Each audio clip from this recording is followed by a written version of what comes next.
activism needs to be about keeping these commandments.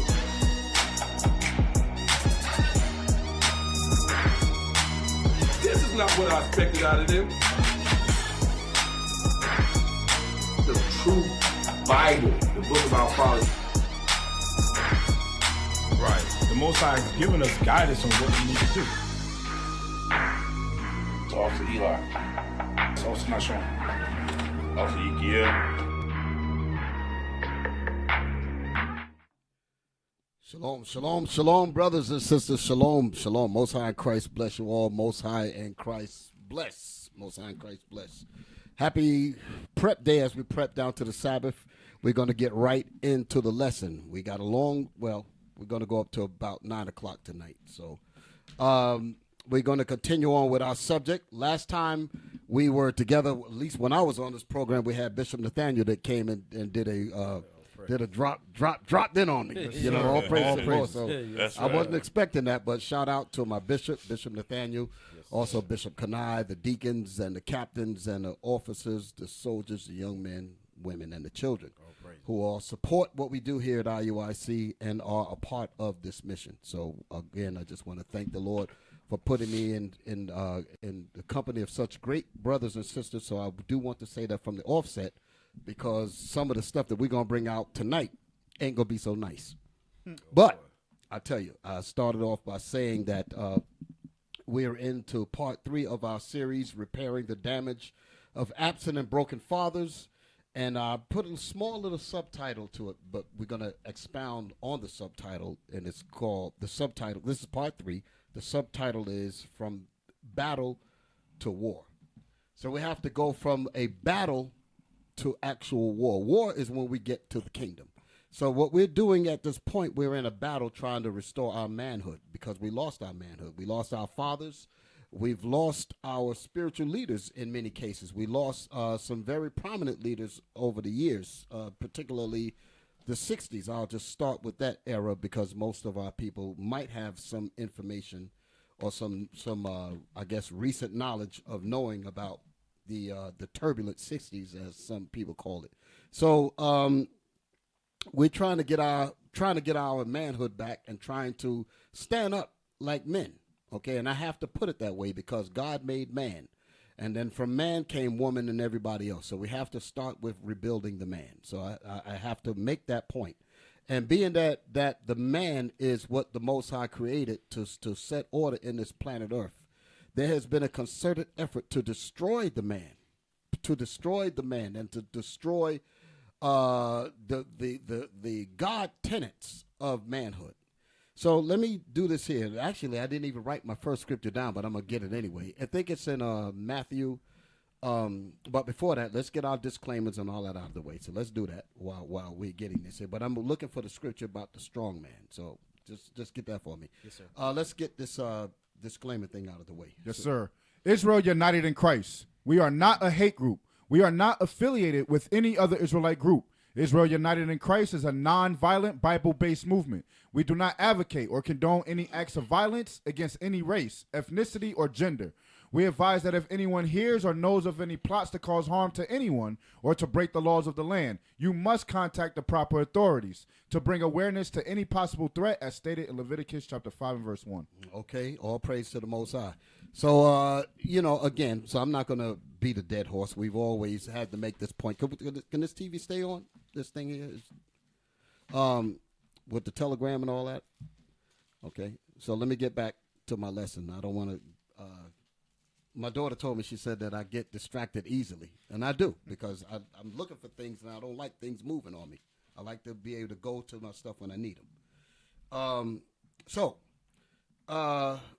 Let's get the scripture. Yes, sir. Because now, as we getting the scripture, let me expound on the title a little bit. Like I said, from battle to war. From the battle to war.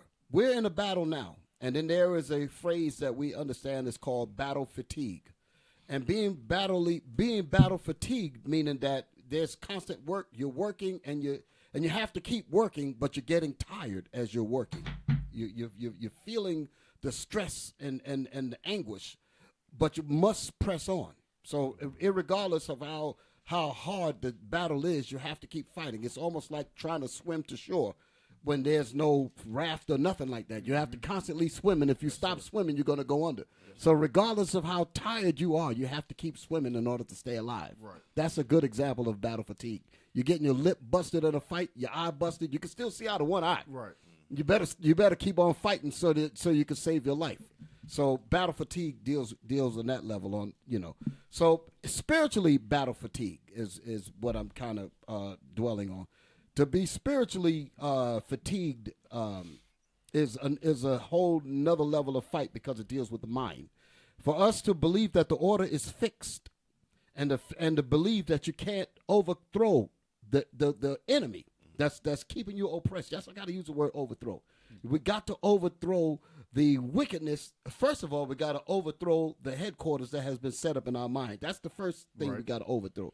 When the Lord gives us the power, we're going to physically overthrow all governments through the power of God and the Most High.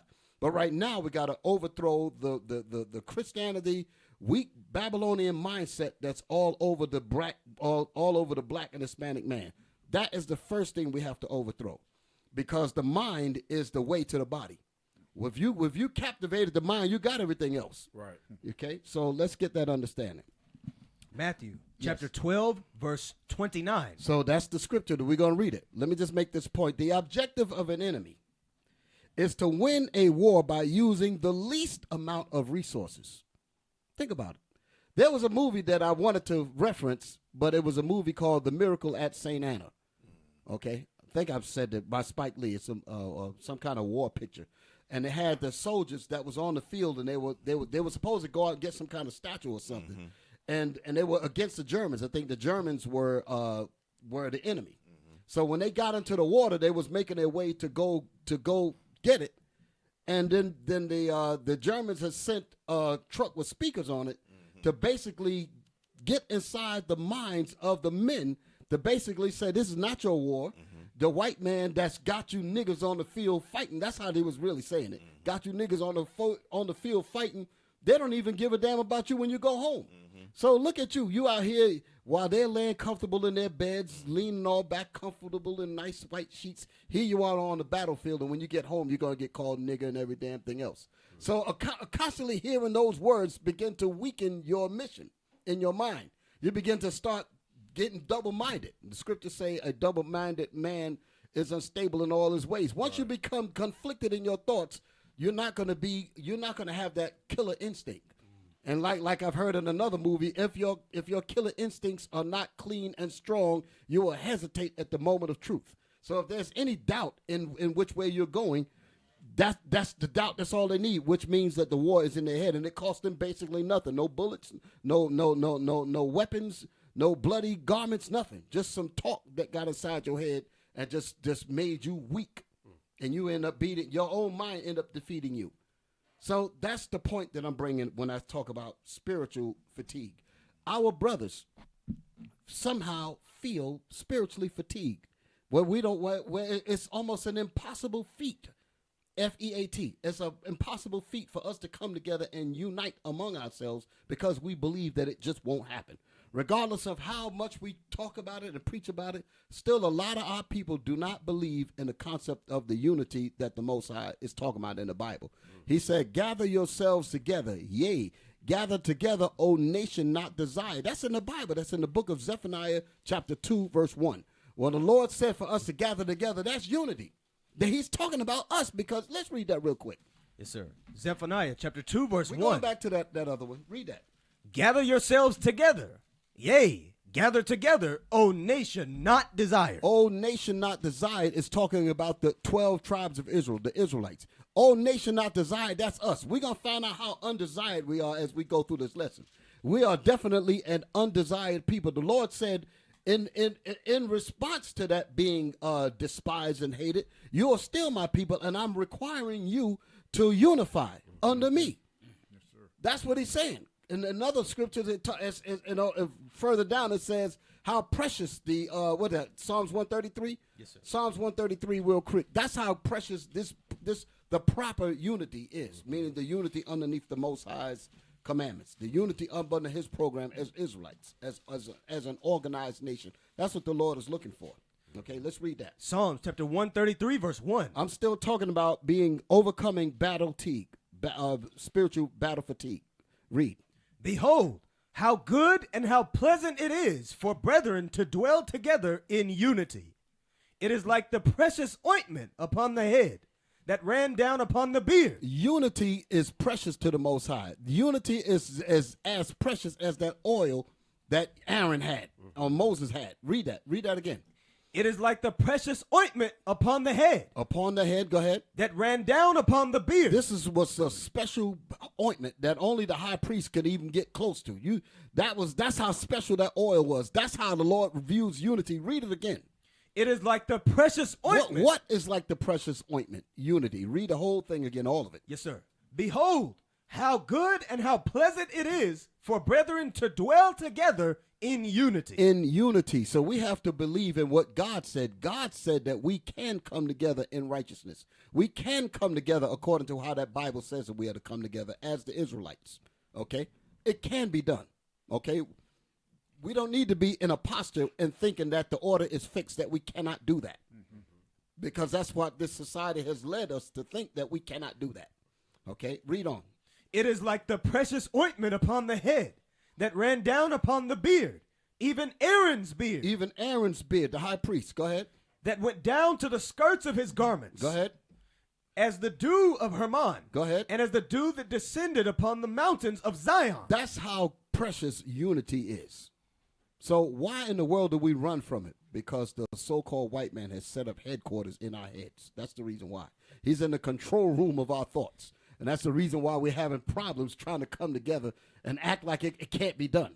Because we got to overthrow the head. We got to overthrow the man that's sitting in the seat of the control room in our mind and put the Most High in there so that we can really realize the greatness that we have right in us. That's right. The great potential that we have as the Israelites, okay?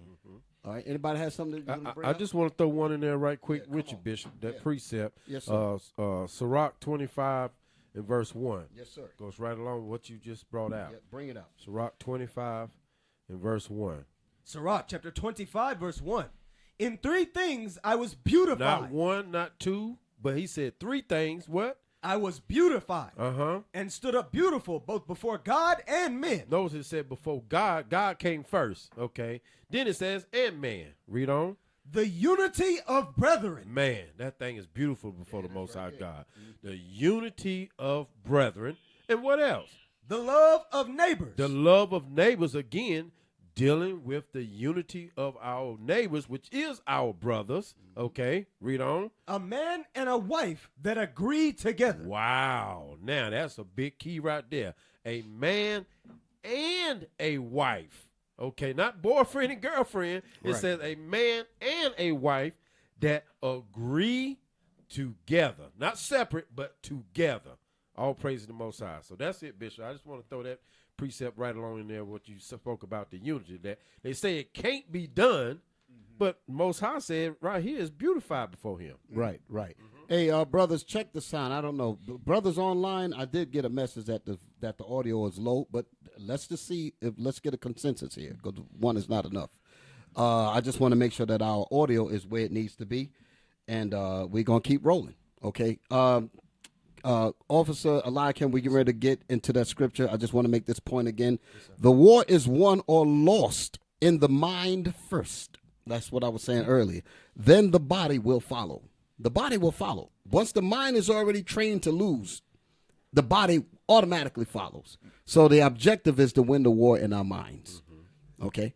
It's to overthrow what's in the mind. So if they have already set up headquarters in our heads, then it's a lost cause. It's over. Okay, it's over. We have to get rid of that first. Okay? Go ahead. What you got for me? Matthew chapter 12, verse 29. Or else, how can one enter into a strong man's house? Now, we're going to read that again. All praise to the Most High tech team. Everyone is pretty much chiming, said the audio is good. So all praise to the Lord. We're going to keep it moving. Okay. Read that again. Or else, how can one enter into a strong man's house? How can one enter into a strong man's house? Now I want y'all to really understand what I'm getting at. When you look at how, I'm gonna create a scenario, if you will, because this actually happened. When the Spaniards came and they went to destroy Northern Kingdom, particularly on the island of Hispaniola. They had to learn about the people who they were going to conquer first. They needed to learn about them. What is it about those people? They needed to know that before they even went there. So the objective of an enemy is to learn what holds the people together. What is the binding tie that makes them a unified people? Like us, we're trying to be unified. And you heard J. Edgar Hoover said that the worst thing on the planet Earth and in heaven, he said, is Negro unity. Okay, so unity is something that an enemy has to disrupt. They have to get rid of that. So in order for me to bust up that unit, I needed to find out what's their strength. What is the glue that glues them together? What is it that brings them together as a family? What brings them together? Language, culture, different things that unite them. They say, well, you're my people and you're not my people. What unites us? There's things that's common to us that unites us. That's what the unity is. An enemy that's looking to disrupt that, he has to find out where the strength is first. He has to remove what unites them. So when he comes over, he'll look at his he is on his ship, getting closer and closer to Hispaniola, and he's looking in the telescope, periscope or whatever. He's looking at it, and he said, wait a minute, those people there, before I get there, I want to know what their weaknesses is. I want to know what their strengths are. I want to know what holds them together. So they have to learn this before they come. This is what an enemy does. So that's what we're talking about here. Read that again. Or else, how can one enter into a strong man's house? How can an enemy enter into a strong man's house? What makes him strong is his unity. He already instructed the family on what to look out for. He already got them girded up. He got everything set up. You're gonna have a hard time trying to pierce that unless you find out the cracks in the empire. Right. You got to find out where the weakness is and exploit that. Okay, read that again. Or else, how can one enter into a strong man's house and spoil his goods? How can he get into a strong man's house and spoil his family? Go ahead. Except he first bind the strong man. So how does he defeat the man? How does he do that? He has to find out where the strength lies at, okay? And once the enemy finds that out, then he can plunder, because the man is now weak now because you found out what his strength was. Once you find out where his strength lies and you remove that from him, then you can move in and you can plunder his family. You can plunder his goods. You can plunder and destroy everything about them. So the objective is for them to learn our weakness, to find out what works against us and what is our strength. So they said, well, we can't let them have that strength. So that's what we're going to talk about. Like in the book of Judah, chapter 5. We're about to read that right now. We're about to read that right now. Okay? So in order for the enemy to defeat someone, that same enemy must know the strong man's components that makes him strong. They have to know that. Let's get that. We're going to read the book of Judith, chapter 5, verse 1. Come on. The book of Judah, chapter 5, verse 1. Then was it declared to Holofernes, the chief captain of the army of Ashur, that the children of Israel had prepared for war and had shut up the passages of the hill country. Now remember, Ashur is talking about Assyria. We had already served captivity under them some empires ago, because now this is the time period of us coming out of Babylon, where Persia had given us the ability to go back and rebuild. When you read the book of Ezra, the first chapter, okay? So that's the time period that this was happening in. Read that again. Then was it declared to Holofernes, the chief captain of the army of Ashur, that the children of Israel had... So they're watching Israel walk free out of captivity. And they're noticing this. Read it. Had prepared for war and had shut up the passages of the hill country. Because we were going back to build our temple. We were going back to build in the land. Go ahead. And had because King Cyrus had given us that ability. Go ahead. And had fortified all the tops of the high hills, and had laid impediments in the campaign countries, wherewith he was very angry. Wherewith Holofernes was very angry at seeing Israel move with freedom. Like they see us. If we're looking, think about this. When Esau sees us relaxed, having a good time, having a good relationship with our families, with our wives and the brethren, and no fighting, that makes them upset. Everybody in this room knows that. Right. They can't see us having a good time. They cannot. I'm talking about a good time with the Most High, like on our high holy days, for an example. Right. We have a good time on that thing. You understand? They don't like that. They don't like the fact that when we got unity among our sisters and brothers, they don't like that. They want to see us bickering and fighting and all that. Right. But whenever we got things moving in the right posture, they hate that. They got the same spirit of what we read about Holophanes. Come on. Wherewith he was very angry and called all He was very angry. Go ahead. and called all the princes of Moab And called all of the princes of Moab. Read it. and the captains of Ammon. So he's calling Ammon and Moab and everybody together because he's trying to get some information about who these people are that he sees. Read on. And all the governors of the sea coast. And he said unto them, Tell me now, ye sons of Canaan, Tell me now, you sons of Canaan. That's what he's calling them. Read it. who is this people? Who are these Excuse me. people? Who is this people? Go ahead. Who this people is. Read. Correction. Go ahead. That dwelleth in the hill country. And what are the cities that they inhabit? In other words, what is their strength? What is the cities that they, who, first of all, who are they? I need to know who they are first because they might have some power that I don't know about. So I need to do some reconnaissance and find out about them. So who are these people? Read that again. And what are the, that dwelleth in the hill country? Who are these people? Go ahead. Yes, sir. Who this people is that dwelleth in the hill country? Go ahead. And what are the cities that they inhabit? And what are the cities that they inhabit? Because maybe I need to do some research on where they come from. What kind of cities? How do they govern themselves? Do they have order? Do they have structure? I need to know these things before I move in on them. Go ahead. And what is the multitude of their army? And what is the multitude? What's their numbers? You always hear them always asking, what's your numbers? What's your numbers? They always, because they always want to know. Like today. And they're asking, exactly, how big is the cat? Oh, they got this, they got that. We ain't telling you nothing. How many schools y'all How many have? schools and all that? We ain't giving up no information at all. We got 144,000. How about that? That's it. That's right. That's the number. Okay. Read. And wherein is their power and strength? And where do they get their power from? Where is the strong man living at among them? Go ahead. And what king is set over them? And what king, who is their leader? What verse are you in? That's the bottom of 3. Go ahead, read. And what king is set over them, or captain of their army? Who's the captain of their army? Who's giving them who's directing them? Who's leading them? Who's giving them their strength and their confidence and educating them and teaching the women and teaching the men? Who's doing it? That's how they are. That's how they operate. That's why they always want to overthrow your leaders. They always want to overthrow your bishops, your deacons. They want to get rid of your ministers. I'm talking about like what did Malcolm Top X? men, yeah. The top men. I ain't talking about like a lot of these pastors. They ain't think about them. Those guys ain't on no level of dealing with nothing. Right. But foolishness. But I'm talking about people that are about really doing something for their people. I'm talking about those people. Your enemy always look to get rid of them. Read. And why have they determined not to come and meet me? And why haven't they not come and bow to me? Why they ain't coming to? Why won't you come meet me? Why they come meet me? Come see me. Right. Come debate me. Come see. Come debate me. Come see me. The hell with you? What? Who are you? The hell with me? Do you know who I am? Right. You say, yeah, you're the devil that the Bible speaks of. Right. Read. More than all the inhabitants of the West. Read that again. And why have they determined not to come and meet me? Why haven't they come to see me? Go ahead. More than all the inhabitants of the West. More than all. In other words, everybody else came. They're rebellious. They won't come see me. Everybody else is coming. They're acting worse. Like, what the hell is this? Who are these people? Sounds just like Esau. Exactly, just like that. Exactly.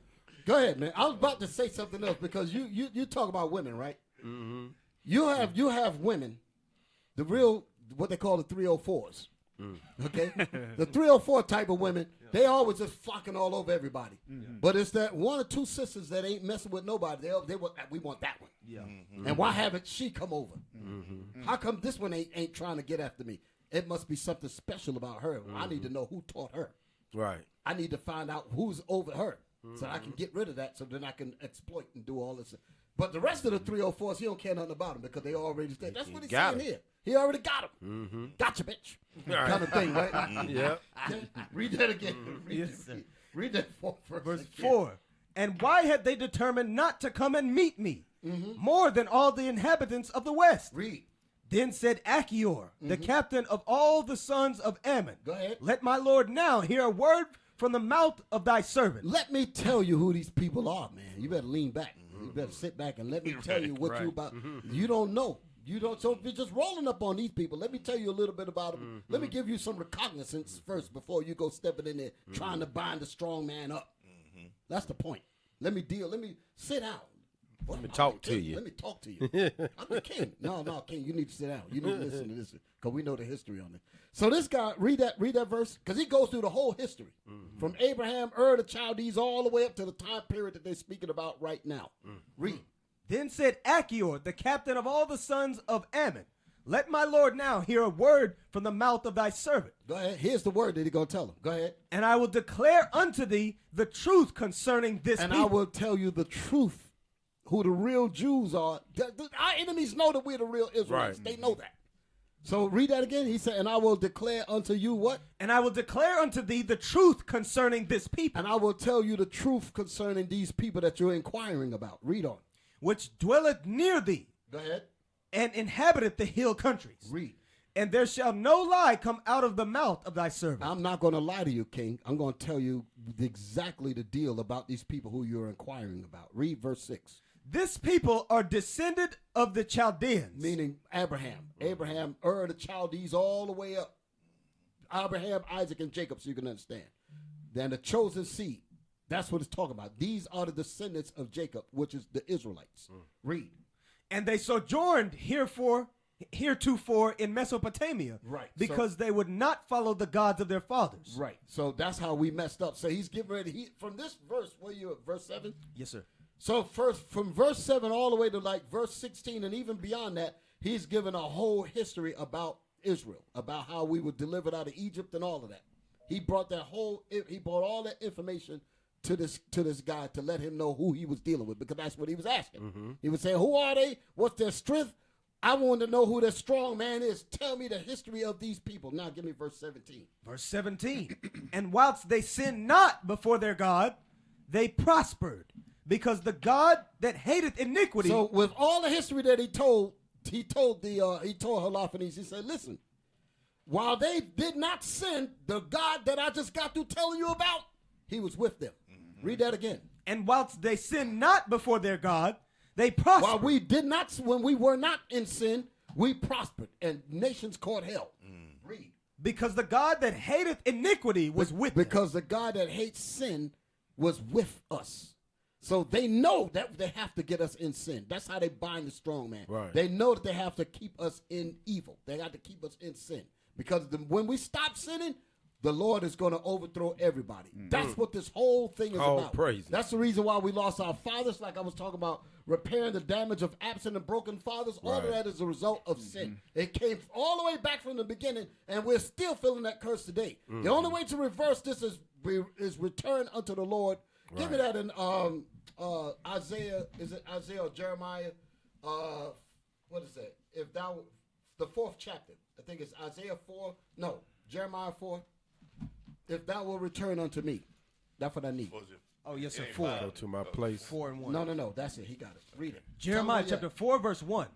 If thou wilt return. If thou will return. O Israel. O Israel. This is what we got to do. If thou will return, O Israel. Read. Saith the Lord. Saith the Lord. Come on. Return unto me. Return unto me. This is what the nations don't want us to do. Go ahead. And if thou wilt put away thine abominations. And if we will put away our abominations, what are the abominations that we're doing now? Sin. But how is it? Our enemies make sure that we are in sin. They keep the abominations in it with these wicked holidays, ham hocks, red lobster. Right. Yeah. Damn men in dresses, women in pants. All of these are abominations that's got us in trouble. 2 months before it come in, they already setting up in They the already store. said, get that mind going. Put them wicked holidays in them wicked holidays in your mind to get you enticed in sin. Because that's what keeps our power away from us. Right. Okay, where you at? And if thou wilt put away thine abominations out of my sight. Go ahead. Then shalt thou not remove. Then thou shalt not remove, meaning that you will be a permanent fixture in my eyesight. That's what the Lord is saying. So the only thing we have to do is return to our power. That's what this guy was saying to Holofernes. Okay, let's go back to that Judith. Yes. Chapter 5, Verse 17. And whilst they sinned not before their God, they prospered, because the God that hateth iniquity was with them.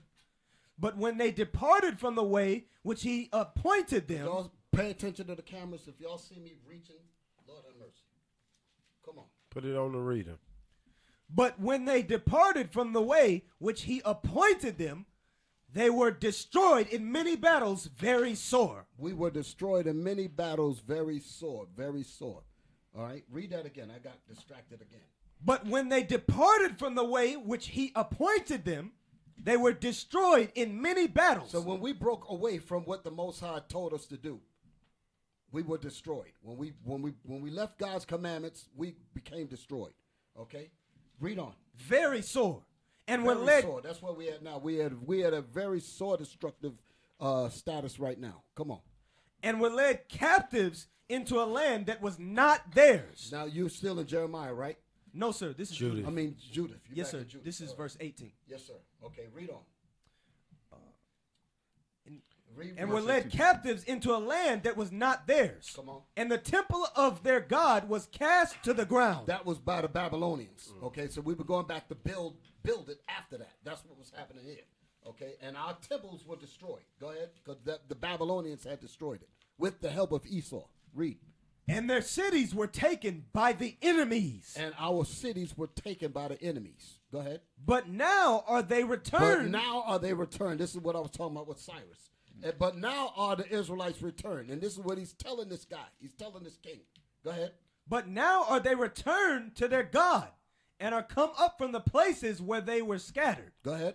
and have possessed Jerusalem. What verse are you in? This is 19. Yes, read on. Where their sanctuary is, and are seated in the hill country. That's where we was going. Go ahead. For it was desolate. For it was desolate because of the Babylonians. When you read in Psalms 137, where it said, race it, even to the foundation thereof. That's why it was desolate, because the Babylonians and Esau destroyed it. Okay, man, read. Now, therefore, my Lord and Governor. Now, here's the part. You in verse 20 now. Read that again. Now, therefore, my Lord and Governor, if there be any error in this people. So we got to look for an error in them in order to bind the strength, because all of what we was reading about was the strong man when we was following the Most High. So we need to bind that up. We need to make sure that they're not connected to the Father. We need to make sure that they're not connected to their heritage. We need to cut that off, that the name of Israel may be no more in their remembrance. That's how they think today. Okay, read. If there be any error in this people, and they sin against their That's God. what the enemies was looking for us to do. That's how they broke. That's how they bound the strong man, because we were enticed in sin. Read. Let us consider that this shall be their ruin. This is the day they were waiting for. Let this be their ruin. Let us consider that. Wait a minute. Read that statement again. Let us consider. You know what it means to consider? Meaning to think deep. Sit back and plan. Right. Have a whole orchestra of people, a whole orchestra of different facets of their organization or the different components in their society. That's what that's what consider means. Consider means the educational system is going to work for us. The judicial system is going to work for us. The religious system is going to work for us with Christianity. The economic system, every system, that's what it means to consider. They sat and they thought about all of the components in their society, and they said, how could every branch of our organization, of our nation, how could every branch be useful in making sure that they stay in sin? Entertainment, movies. In the schools, they teach us lies. In the church, they teach us lies. All of these things lend to us sinning. That's what it brings us to. In all of the different factions in this system, that's what it means to consider. They thought deep. Read that again. Let us consider. Let us consider that this shall be their ruin. Go ahead. And let us go up, and we shall overcome them. And this is exactly what happened. They overthrew us. Let us consider that this shall be their ruin, and they come up and they will destroy us. Read on. But if there be no iniquity in their nation, If we stop sinning, go ahead. let my Lord now pass by. Let my Lord leave them the hell alone. Right. This is what they're afraid of. That's the reason why in the book of Revelation, give me that. Yep. You stay right there, Larkin. Nahshon, you get that to me. It's saying great fear fell upon them. Saw them. Yes. Read that. That's what this is talking about. Revelation 11 and no, further down. Further 11 and 11. Revelations chapter 11 and verse That 11. might sound real loud. Come on, brothers. Let's get these levels right now. Come on. Revelations chapter 11 and verse 11. And after 3 days and a half, the spirit of life from God entered into them. The spirit of life from God entered into them. Go ahead. And they stood upon their feet in great So fear. the spirit of life from God, meaning that we started keeping the commandments. We were returning. That's what we were just reading here in Judith. It says, if there be no iniquity in their nation, that's what this is talking about here. After 350 years, basically. That's the rough time period that we had to sojourn in this country before we really started to gravitate toward this truth, which is our heritage, our true heritage. Like that disc Bishop made a long time ago, a while back in the beginning stages of IUIC. That's something that brought a lot of us in. And we were giving Bishop was giving those DVDs out for free to wake brothers up. You understand? So there was a lot of good information in there. If y'all can, it's not even available. So I hope we got it somewhere. But there's some good stuff in there. Way back. Read that again. Yes, sir. And after 3 days and a half, the spirit of life from God entered into them. Do I have a picture of that thing, by the way? I kind of deviated from what I just said. I know you probably can't look for it, but it was Our True Heritage DVD that was done back then. I made reference to something, and brothers might not know what I'm talking about. I don't know if y'all labeled it. Just bear with me for a second, brothers and sisters. Let's just see if we can find it. I just want them to see the image of it. And I brought it on Bible Book of Our Fathers back when Bishop was here, when we were shooting on the other side. We were doing our videos on the other side. All right, read that again while the brothers look for it. Revelations chapter 11 and verse 11. And after 3 days and a half, the spirit of life from God entered into them. And they stood upon their feet, and great fear fell upon them. And great fear fell upon them. Which saw them. Which saw us keeping the commandments. So that's what this was saying back in Judith. Read that 21 in Judith again. And great fear fell upon them which saw us keeping the commandments. That's what's going on now. When they see that purple coming through the streets, they're trying their best to find a weak one among us that they can turn against his gospel. That's what they're really looking for. They say, well, certainly all of them can't be gung-ho for this truth. There got to be one or two of them. Hopefully it's one of them prominent ones. Let's see if we can get him. Let's see if we can get her and turn her around, turn him around. That's what they're looking for, a crack in the empire. They're looking for somebody that they can gravitate to and say, well, we're going to try to use them as the string to unwound the whole deal. Right. And they ain't going to find it. Nope. Not if we can help it. Y'all find it? Y'all find what I'm looking for? Y'all didn't find it yet? Read that again. Judith chapter 5 verse 21. Go inside the Telegram of Bible Book of Our Fathers. It might be in there because I think I posted it in there a while back, just so y'all can look in the media section of it. Read that again. But if there be no iniquity in their nation. If there be no iniquity in their nation. No, that's not it, Captain. But it's among that. It's an actual DVD. I filmed it and showed it to him. Okay. Read. But if there be no iniquity in their nation, let my Lord now pass by. Let my Lord now pass by. Go ahead. Lest their Lord defend them. Lest our strong man defend us. That's what they don't want. They don't want us to get that strength. So they have to keep us in chains, in mental chains, bogged down and broken. Captain, say so. I want to look for it. Yes, sir. Yes, sir. Read that again, Officer Larkin. But if there be no iniquity in their nation, notice it said a nation. Okay, that's what we out there trying to show the so-called Black, Hispanics, Native Americans that we are a nation. Okay, we're not a nation of Puerto Ricans. We're not a nation of Black or African Americans or Negroes, colors. Okay, we are actually a nation. All praise to the Most High. What you got on Nahshon? I see you over there. Yeah, so we get First Maccabees chapter 2, verse 31, because we are a nation, and like Bishop said, Zephaniah 2:1, we are to come together in unity. And when we come together in unity, our enemies will like it has in this example of Maccabees that we're going to read, our enemies will start to come against us and use our laws against us. I want to show an example for that. Go ahead and read that. 2 Maccabees chapter 2, verse 31. Now when it was told the king's servants and the host that was at Jerusalem in the city of David that certain men who had broken the king's commandment. Because remember, we were in captivity under the Greece, and they wanted us to. The king wanted us to keep his laws and not keep our laws. All right, go ahead. So we were keeping the Sabbath day. We broke their laws. Go ahead, read on. Were gone down into the secret places in the wilderness. Uh-huh. They pursued after them a great number. So somebody let the king know that we were still keeping our laws and not his commandments. So they came against us. But how did they come against us? Read. And having overtaken them, they camped against them Uh-huh. and made war against them. And they made war against us. When did they do it, though? On the Sabbath day. On the Sabbath day. So we'll come together, keep our laws, and they'll use that against us to destroy us. That's how your enemies think. That's what Bishop was talking about, where they consent together, they'll come together with their think tanks in all types of ways to destroy us. So I just wanted to make that point real quick. It's all praise to the Most High. I found a clip. I found what I want to show that on the screen. This is what we started. This is what Bishop had started out with. Okay, and these were the DVDs that many of us were checking out. So this is what our enemies don't want us to gravitate to. So there it is. Our true heritage. They don't want us to know about this. So Bishop was brilliant when he put that together. And this is basically a breakdown of Deuteronomy, the 20th chapter, the whole chapter. And he went through everything. And all that information is in there. So it's hard to watch this and be talking about something, I'm still a Muslim. But no, you're going to know you're an Israelite by the time this is over. Okay? So they said we don't want that to happen. We don't want them Negroes to wake up to find. We don't want them Hispanics. He went through all of it.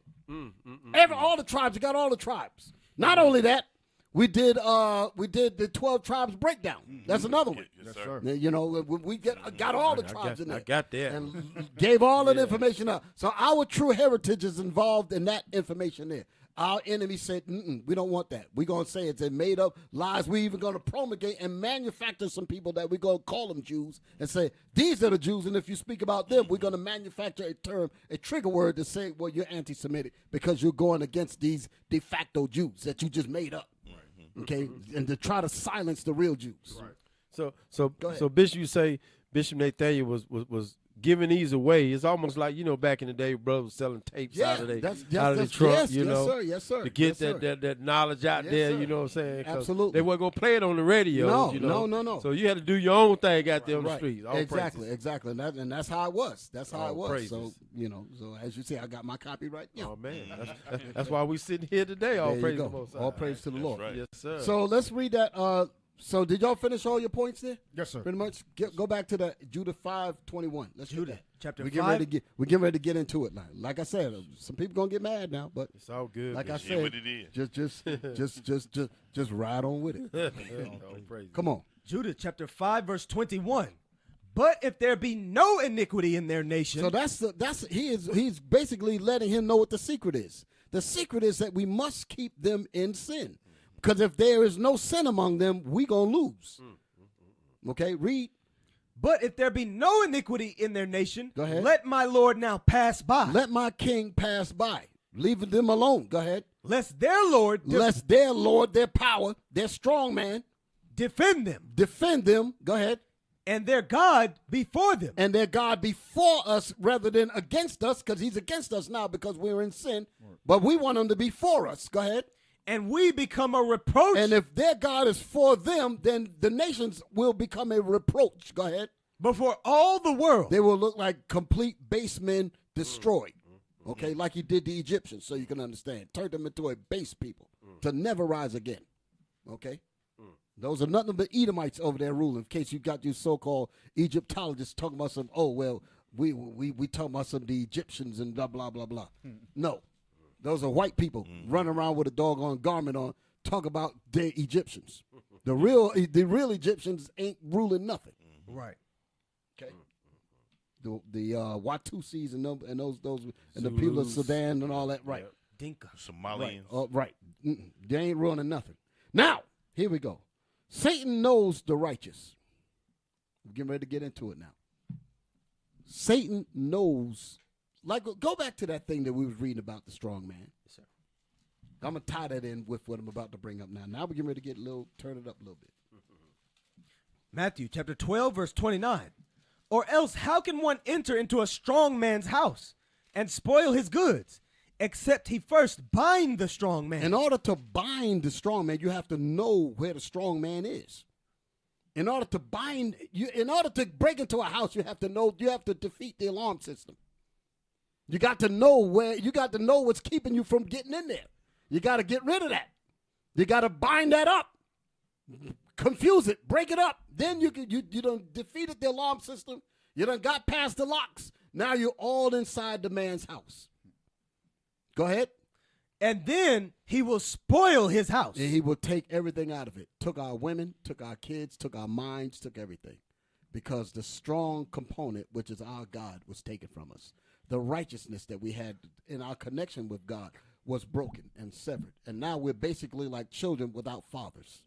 We're basically like children without leadership. And it's easy to exploit a people that don't know where they came from. It's easy to exploit and rob and manipulate and take full advantage of when you're dealing with a people that do not know where their origin is. Mm-hmm. They don't know the nucleus of their being. Right. They're orbiting. We are like orbiting spirits floating around what? We don't even know what we're supposed to be circling. We don't even know what's the nucleus of our orbit. Of our orbit. Mm-hmm. We're totally lost. Totally. Right. And they love that. They love that.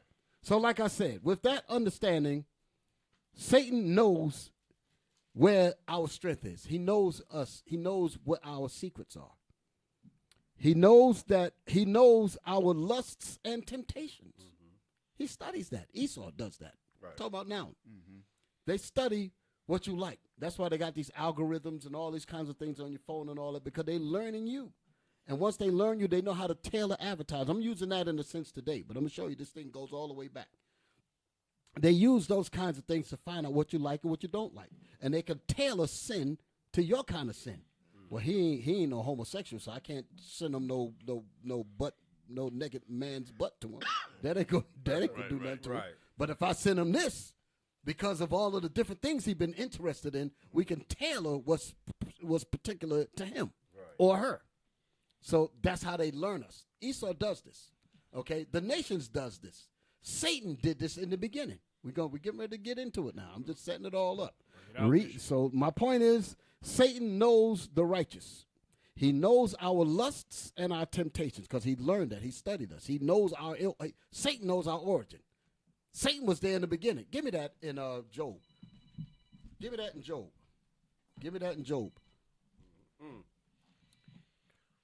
It's good stuff. Job chapter 6 to show you that Satan was there. Talking about Satan got kicked out of heaven.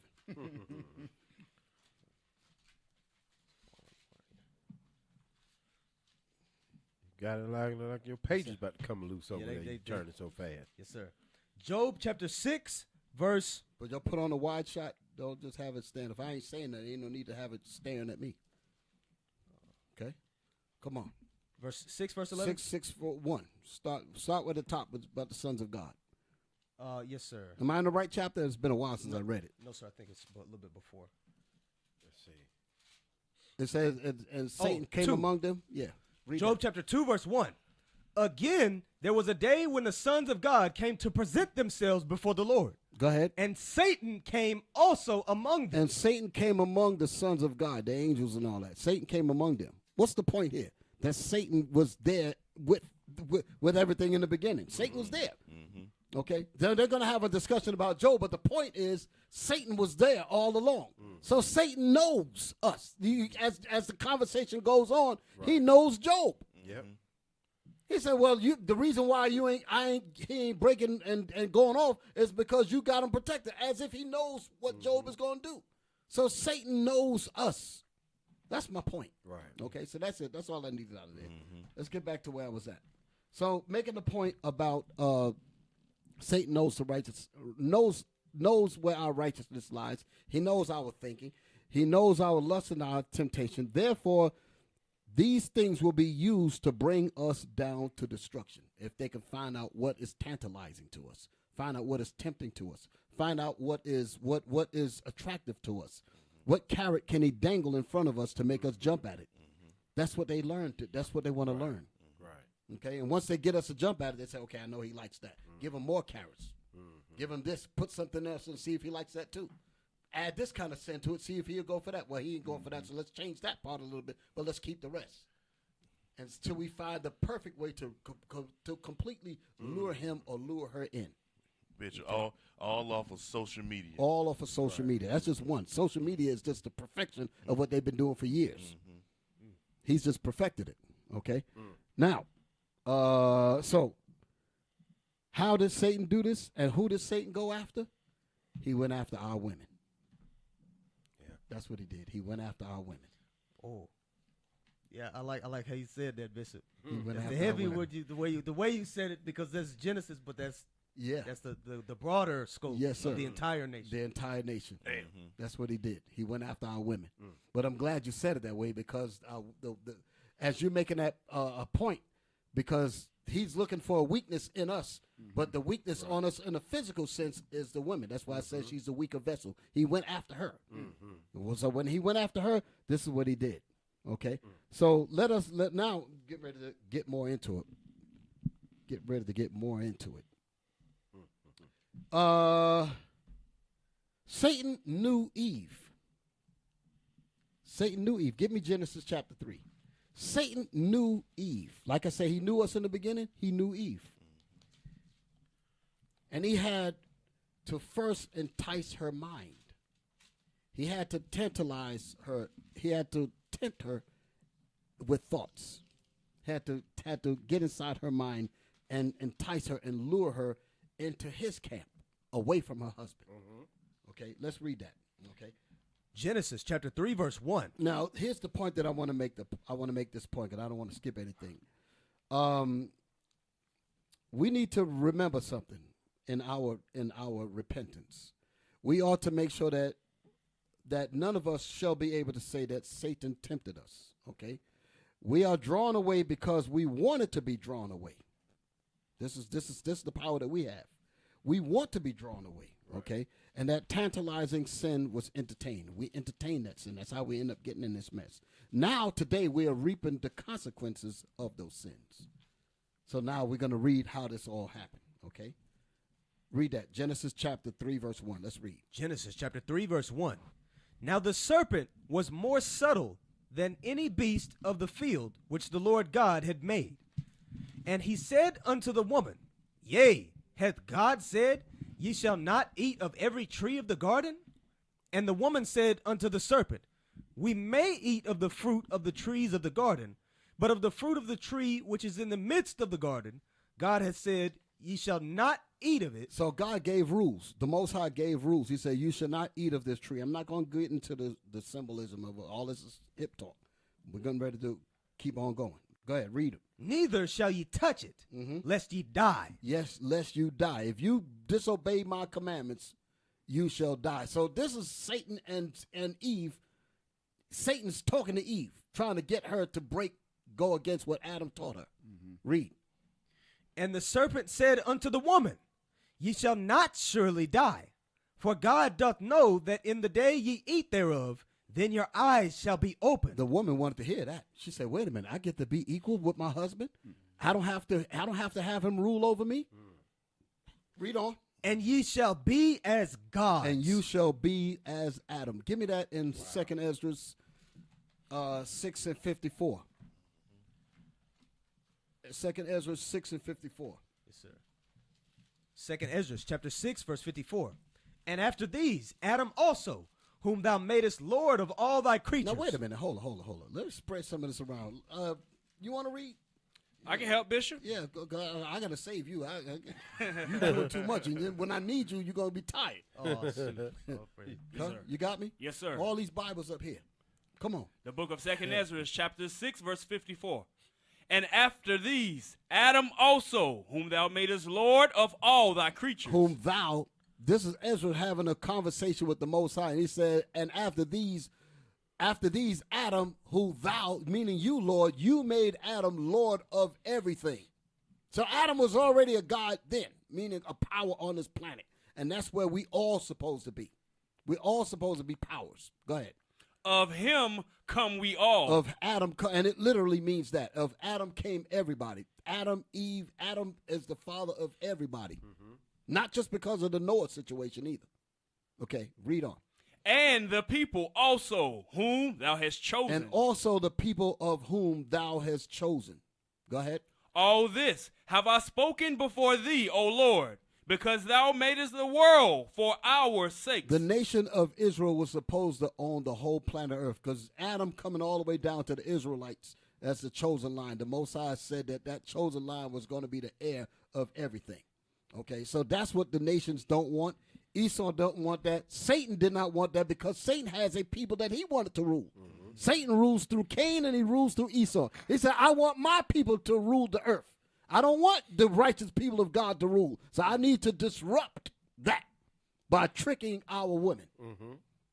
And got us to lose every damn thing. And then the passages was made narrow. All that, the fire on one side, all that, the entrances to the kingdom was made narrow with straight, all that. That's what happened. So we got that. Now, let's go back to Genesis. Thank you. Yes, sir. Genesis chapter 3. You on 5 again? Yes, sir. For God doth know that in the day ye eat thereof, then your eyes shall be open. Then your eyes shall be open. Your eyes shall be open. This is what the woman wanted. What? I ain't got to listen to my husband? Because she got enticed with that thing. She did not want to be under her husband. And a lot of us experiencing that right now today. Go ahead, read. And ye shall be as gods. And you shall be and you, Eve, you shall be like your husband, even ruling over him. Go ahead. Knowing good and evil. And you will know good and evil. Now, you mean that you'll be like Adam. You'll be on his level. You ain't got to be up under him no more. Give me the 3rd chapter, verse 16. Verse 16. This is what she was trying to get away from.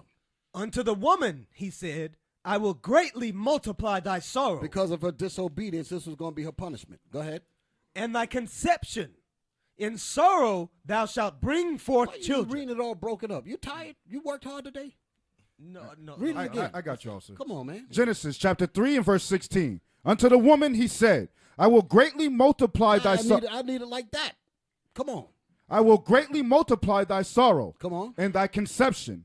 In sorrow thou shalt bring forth children. And thy desire shall be to thy husband. And your desire shall be to your husband. That was the law before. That was the law before.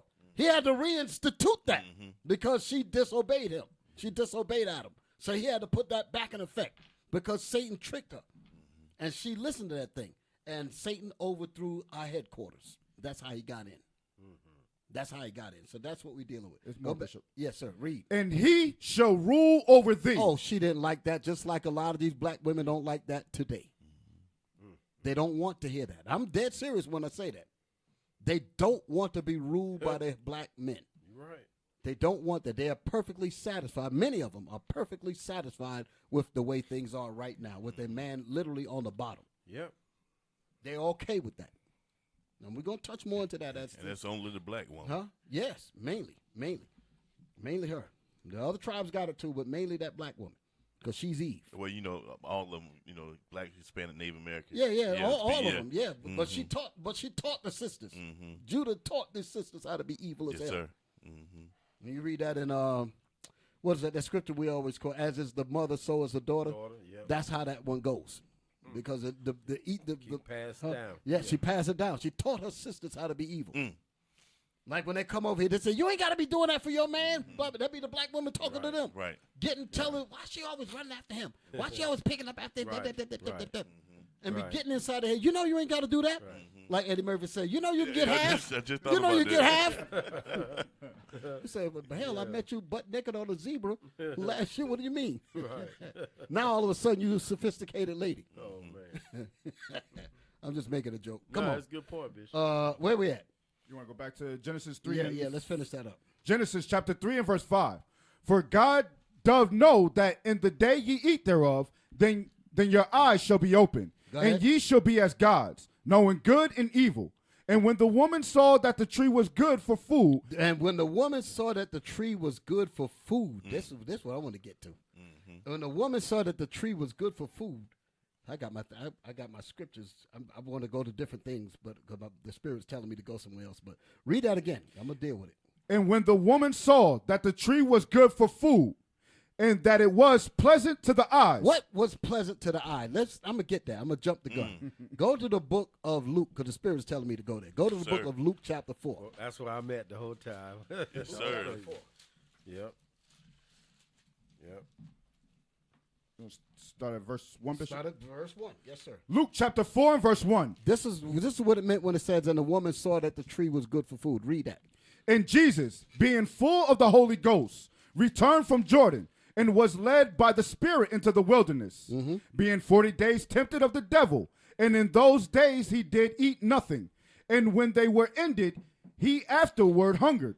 So Christ fasted for 40 days. So after 40 days, look at what Satan brings up. Come on. And the devil, But that's when you're at your weakest point. Right. Looking to break the strong man again. Come on. and the devil said unto him, If thou be the Son of God, commanded this stone that it be made bread.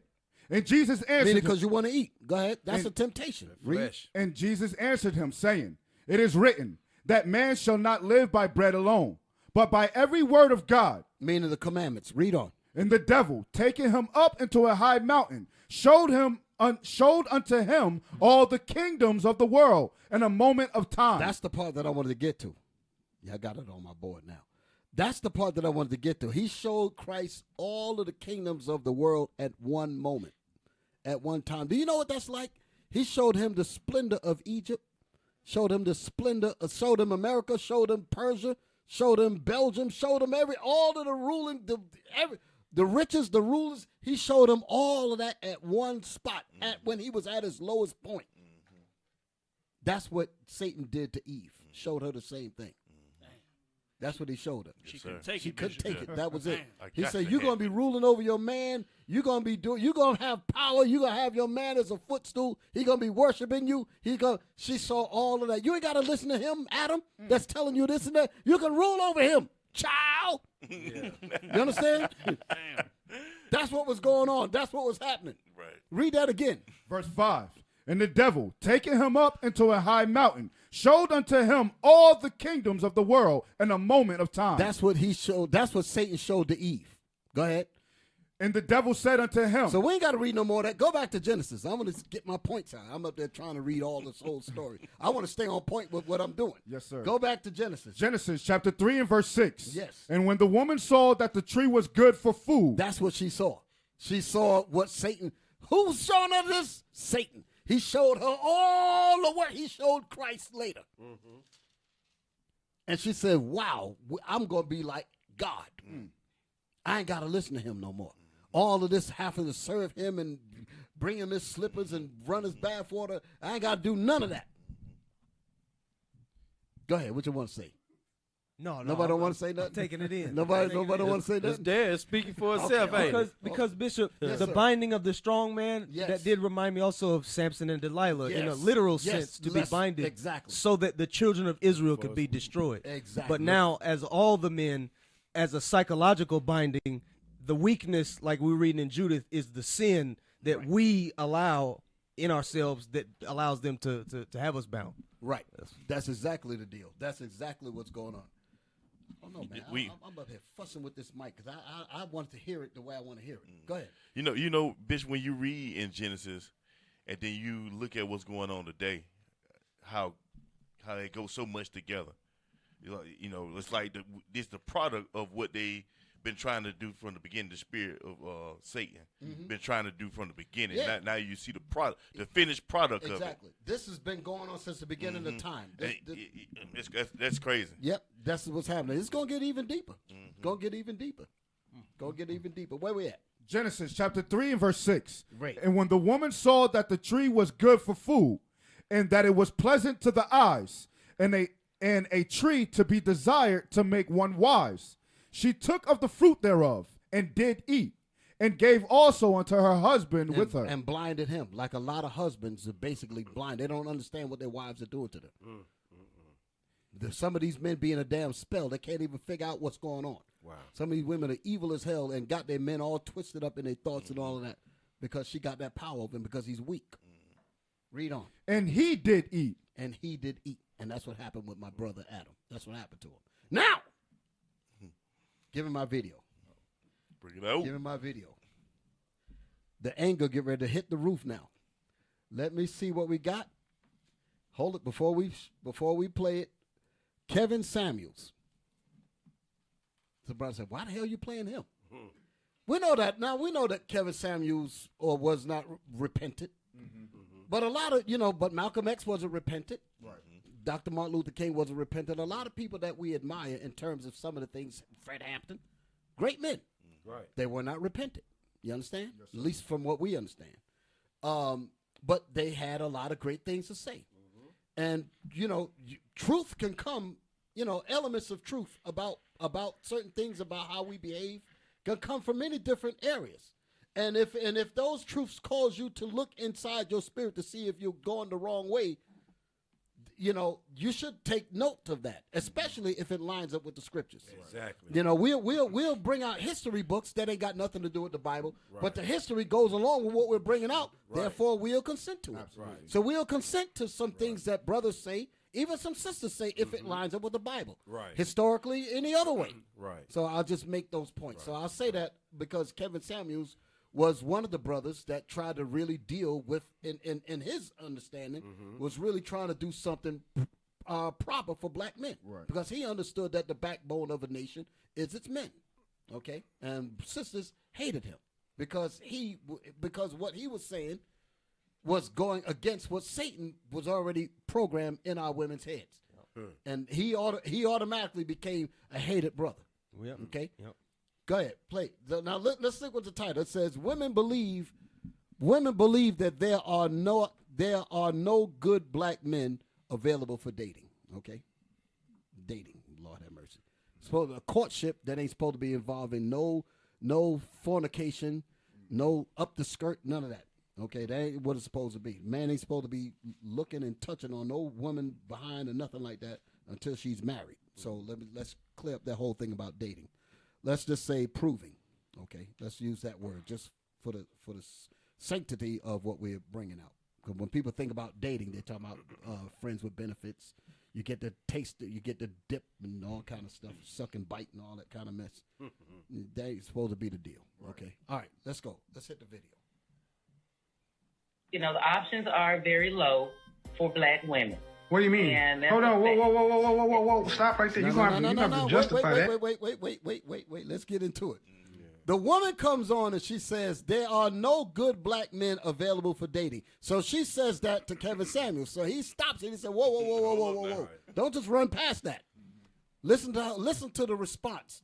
I want you to hear the dialogue because I'm going to bring something out in this thing that perhaps not even going to be brought out in this video. Play it.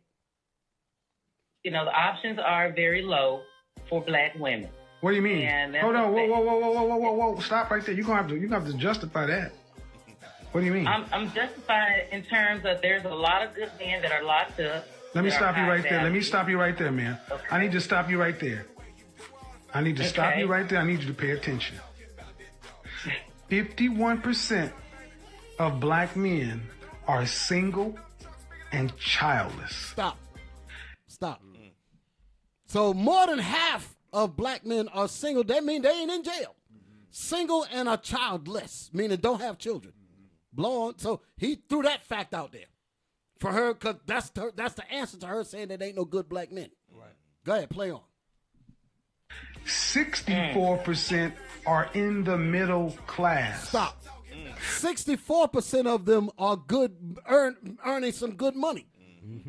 64% of the men that are childless.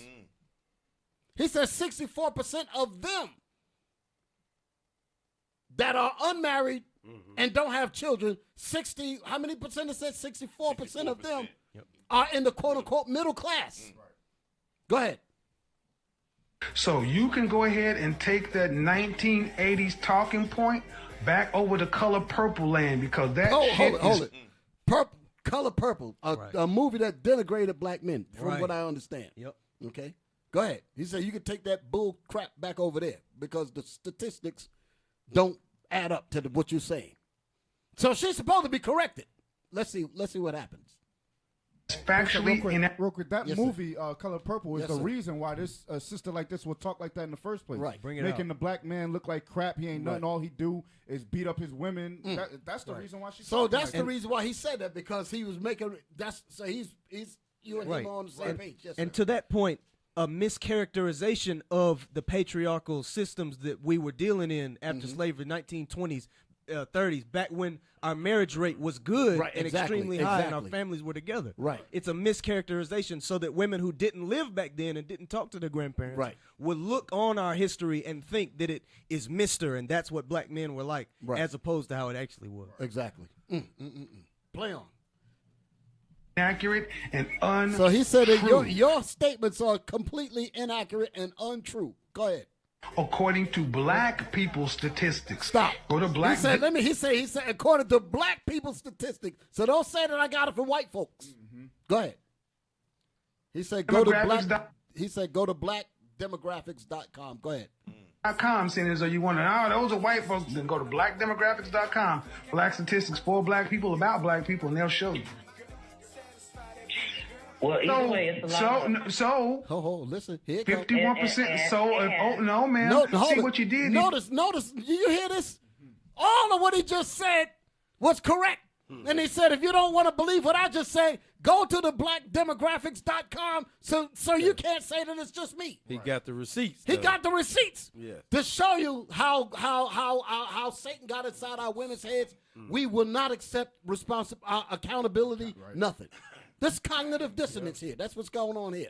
Because she knows that if she agrees with him, the thing is, I got to straighten up. I got to change. She's still trying to talk over She's him. still trying to talk over him, even though he's right.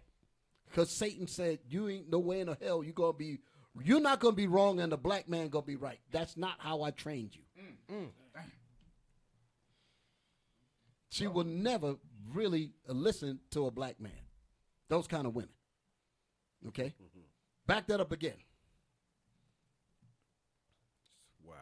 Back that up a little You bit. just try to skip. See, Back up. Go back a little bit. Right there. About right there. Let it just play. about black people, and they'll show you. Well, either way, it's a lot. So 51%. No, ma'am. See what you did? You just try to skip. See, every time I make a point, you instead of saying, "Damn, I didn't know that," you're gonna still try to be right. Instead of saying, "Bro, I didn't know that." Well, I didn't, no, ma'am. Instead of saying, "You know what, bro, I didn't know that." 51% are single and childless. That means they're unmarried, no kids, and 64% in the middle class. Damn, I didn't know that. See, what that says is there are plenty of black men out here. Stop. With that information, be like, well, if there are all these men, I need to straighten up and go find one of these murders. That's what she's supposed to be saying. But no, the cognitive dissonance said you are going to always be right. You don't have to listen to black men because if you agree with him, you're already aware of the consequences that you got to change. That's the dissonance. She don't want to do that. She's cognitive of knowing that if she agrees with him, the danger is that she got to get off that horse that Satan put her on. Right. That's the point. She would have to Bishop. She would have to change. If 64% is in the middle class and they single as well, that means they looking past her. Yes, so that's the point you making. She Yes. would have to change. She would have to change to fit within the pot that he's going to look for. Exactly. That's the point. They looking past you for a reason, sis. Is it because you're walking around with a bonnet? I don't know. And she don't want to change.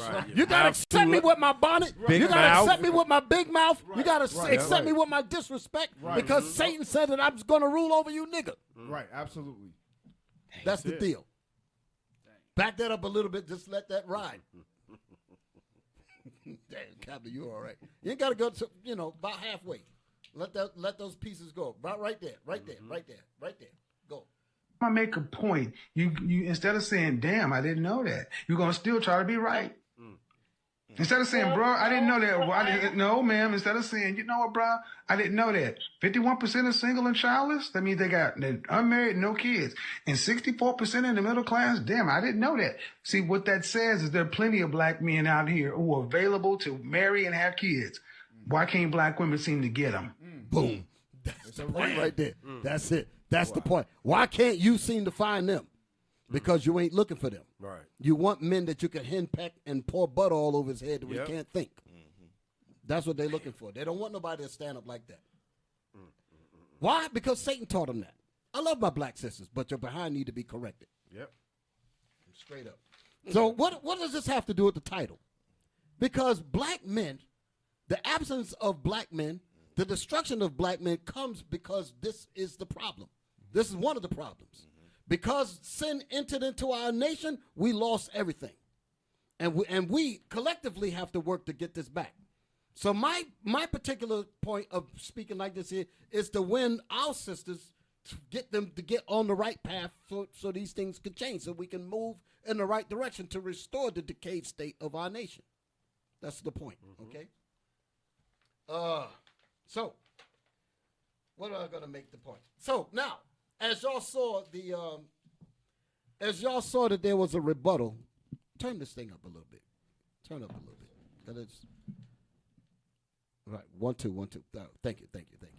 As y'all saw that there was a rebuttal against Kevin Samuels from the woman, and you notice, like I said, the cognitive dissonance that she was obviously aware of. She knew that if she agreed with him, she knew that she had to immediately become accountable. And if she becomes accountable, it's almost like you giving up the secrets of femininity. You're giving it up, and the other women are going to be like, what do you do? Why'd you concede to him? Don't you know we're supposed to band together and beat these men down to the ground? Kind of thing, you know. So there you go. So like I made a point in my notes here. I said, also notice how defensive these women get. They're basically saying, you're putting the blame on us. You're making us look bad. You're shaming us. That's how they think. Right? How many of y'all heard those terms before? Yeah. Talk to me a little bit, because I want to delve into that. You're How woman many of y'all bashing. ever heard that? You're women, okay, you're women bashing, You're right? That's another word. misogynist. You're misogynist. We're going to talk about that too. Trigger You see, words. but they will mention all of these things, right? But I want to focus on the three that I wrote down here. It said they will make the point and say that you're putting the blame on us. You're making us look bad. You're trying to shame us. My question is, shame us in front of who? Oh. Making us look bad in front of who? Now you said, ooh, what you got? Because that means that you value the opinion of those onlookers, those of Who's which the onlooker that she's really concerned with? Esau. Thank you. That's Satan. It's Satan. That's Satan. Yeah. The hell with looking bad in front of our eyes. They don't care about that. They don't care about rather you say you're shaming us. Who are you worrying about? Who you being ashamed from? It's us. You're supposed to be trying to win our favor. Right. She said, "The hell with you niggas. The hell with you black men. You're making me look bad in front of Satan, which is my God, Master. in front of my master. Right. Who I'm getting my power Who am from. Who I getting my power from? She said, so, see, Master, I ain't say it. Like, I ain't say it. Like Kevin Samuel was trying to get her to, she couldn't even repeat it. He said, I didn't say exactly. it. Even though he almost had me. I ain't say But it. I didn't bow. Some women will damn near swear and said, never apologize. Damn. Never concede. Never admit you're wrong. That's damn near like a rite of passage from mother to daughter. Never say that you're wrong. Never apologize. Never say that you messed up or anything. Don't do that. Not to him. Right. You do that to Esau. When you go to work, and he say you messed up the things and this and that and the other. I'm sorry. Let me bring you a cup of coffee. Let me do you this and let me take out the law, all that. That be at work, but at home, you never hear it. Because Satan told them, they say Satan told me I should be as a god. Exactly. So I gotta act like I've received that from him. Yeah. This is how Satan got inside the strong man and destroyed our men and destroyed our fathers. Basically made us docile, mute, impotent, emasculated, all of it. And the battle fatigue for most men, they feel defeated. They feel like they can't win. That's the spirit that's going on with a lot of men out here. And that's the reason why we're so important. When they see us standing up, and they want to get that courage, but then when they go back home, they got to deal with that evil wife that's got Satan on the brain. Right. Okay. So I say this. Like I was making a point the other day. I was talking about with you, Captain. Yes, sir. And yes, sir. You also, Officer Nahshon, and I guess the rest of y'all probably know about it now. I need it when these girls come in, because you're gonna have brothers and sisters that's gonna come into the body. A lot of them are gonna come in with their minds from Babylon. They're gonna have to be taught right. They're gonna have to be taught the truth. They're gonna have to be taught how they have to humble themselves down to this Bible, so that they can be the jewels that God really means for them to be. They can't come in here with a satanic mindset and think they're gonna stay in the congregation of the Lord. They can't do that. So these senior sisters got to really teach these sisters about what the Bible is really teaching. Right. Okay. Not that mess. Not some old laid back stuff. Right. Give them the real facts. Okay. Wake them sisters up. Right. To get them out of this mindset that we read about. Can't be corrected and all of that. Right. All them sweet stroking speeches and stuff. No, they got to have the real deal, Bishop. That's it. Just like the leadership deal with us men, giving us the real deal. When it hurts or feel good, we got to have it. That's the medicine. Medicine don't taste good, do it? No, hell but no. it's good for you. It's good for you. All praises. Okay. So like I said, go ahead. Who was going to say something? Yes, sir, Bishop. I was asking Yes, if I could get a precept to that Yes, sir. point. Come on with it. Let me have Sirach 36, officer. Yes, sir. Verse 24. How Bishop going into when the strong man is taken out of the way, then the scripture said the merchandise is spoiled, right? That's the family, the son, the daughter, the wife. Let me get it right quick, Officer Lock. Ecclesiasticus, chapter 36, verse 24. He that getteth a wife begetteth a possession. So the Bible says that the wife, which would be the daughter of the strong man, is a possession. It's a father's job to take care of that wife until she's given to the man. But if the strong man is taken out of the way, the possession is spoiled. Exactly right. It's not taken care of. It's not maintained. Read it again. He that getteth a wife beginneth a possession, a help like unto himself. And that's what the woman is supposed to be, a help like unto himself, a helpmate. But by the time we get the woman, she got the blonde hair. She got the mushroom cap on. She got the 5 children by 5 different baby fathers. The possession is spoiled already. You want to know what's so messed up about it? A lot of these sisters dress in a way, and they never ask the man, do they like it? Right. Damn. Like, I don't know, like these long daggone knives for fingernails. Oh yeah. I don't know, my man. I look at a woman with them. I think you can't even clean your ass. How the hell you with them damn? How the world does that even make sense? It's Freddy Cougar Claus. I'm like, but they gonna get them anyway and spend all kind of money on Right. it. Because it ain't about you. Right. Moab making big money off of it. That ain't about the man be like, oh yeah, you look good. No, he like, oh shit, you done did this damn. Right. Hey, Bishop, He just got to ride with it. sometimes I see a lot of these interviews that be on TikTok or whatever, Instagram or whatever, and they'll be asking the men, do you like certain things about the women today? Do you like them eyelashes that they have? Right, Do you like them long nails? Them cumbros. Yeah. I didn't want to say that, but that's what they are. No, it is. Right. But The BBL. right, the BBL. And they'll ask the men that in these interviews. You know what the men say? The men like, nah. So, and the women be standing right there listening to them. And if you hear the men saying, no, I don't like that, so then who are you doing it for? Right. And Esau don't like it either, but Esau puts it out there for them to do it. He don't want them either. Right. They do that with the weight, too. Right. It's like we said, well, the fitness is a Right. component. Taking care of your body so you can have a good spirit. You got to like me with all my stomachs. Right. Damn. And they say, we're going to go deal with white men. Well, wait a minute. We the last people to even put up with that. You going to go over there, they're going to laugh at you. You know, we trying to deal with you and work with you and build you up. So at least we letting you know we don't like it. Exactly. Exactly. But they ain't listening. No. Go ahead. What y'all going to say? That's how, but to that point, that's how effective Esau has been. Because Matthew said all of the possessions are spoiled. The men, we don't like that, but we'll accept that because the woman won't change. We don't know how to stand up and say, hey, take them damn nails off. There you go. That's Take my them, point. take them wings off your eyelids. Right. Right. We don't know how to do that. So, Right. so everything is out of course. Exactly. Exactly. Finish the scripture if I can, Officer. Yeah, Lock. go Oh, ahead. yes, sir. And a pillar of rest. So the woman's supposed to be a pillar of rest, but because she don't know her role, we don't get that. By the time we get the possession, we don't get that. Read on. Where no hedge is, Where no what? no hedge is, The strong man. there. Right? Wait, Yes, sir. think about that. It said a strong man, right? He has a possession a hedge around his possessions. But when you take him out the way, then the walls are dilapidated, right?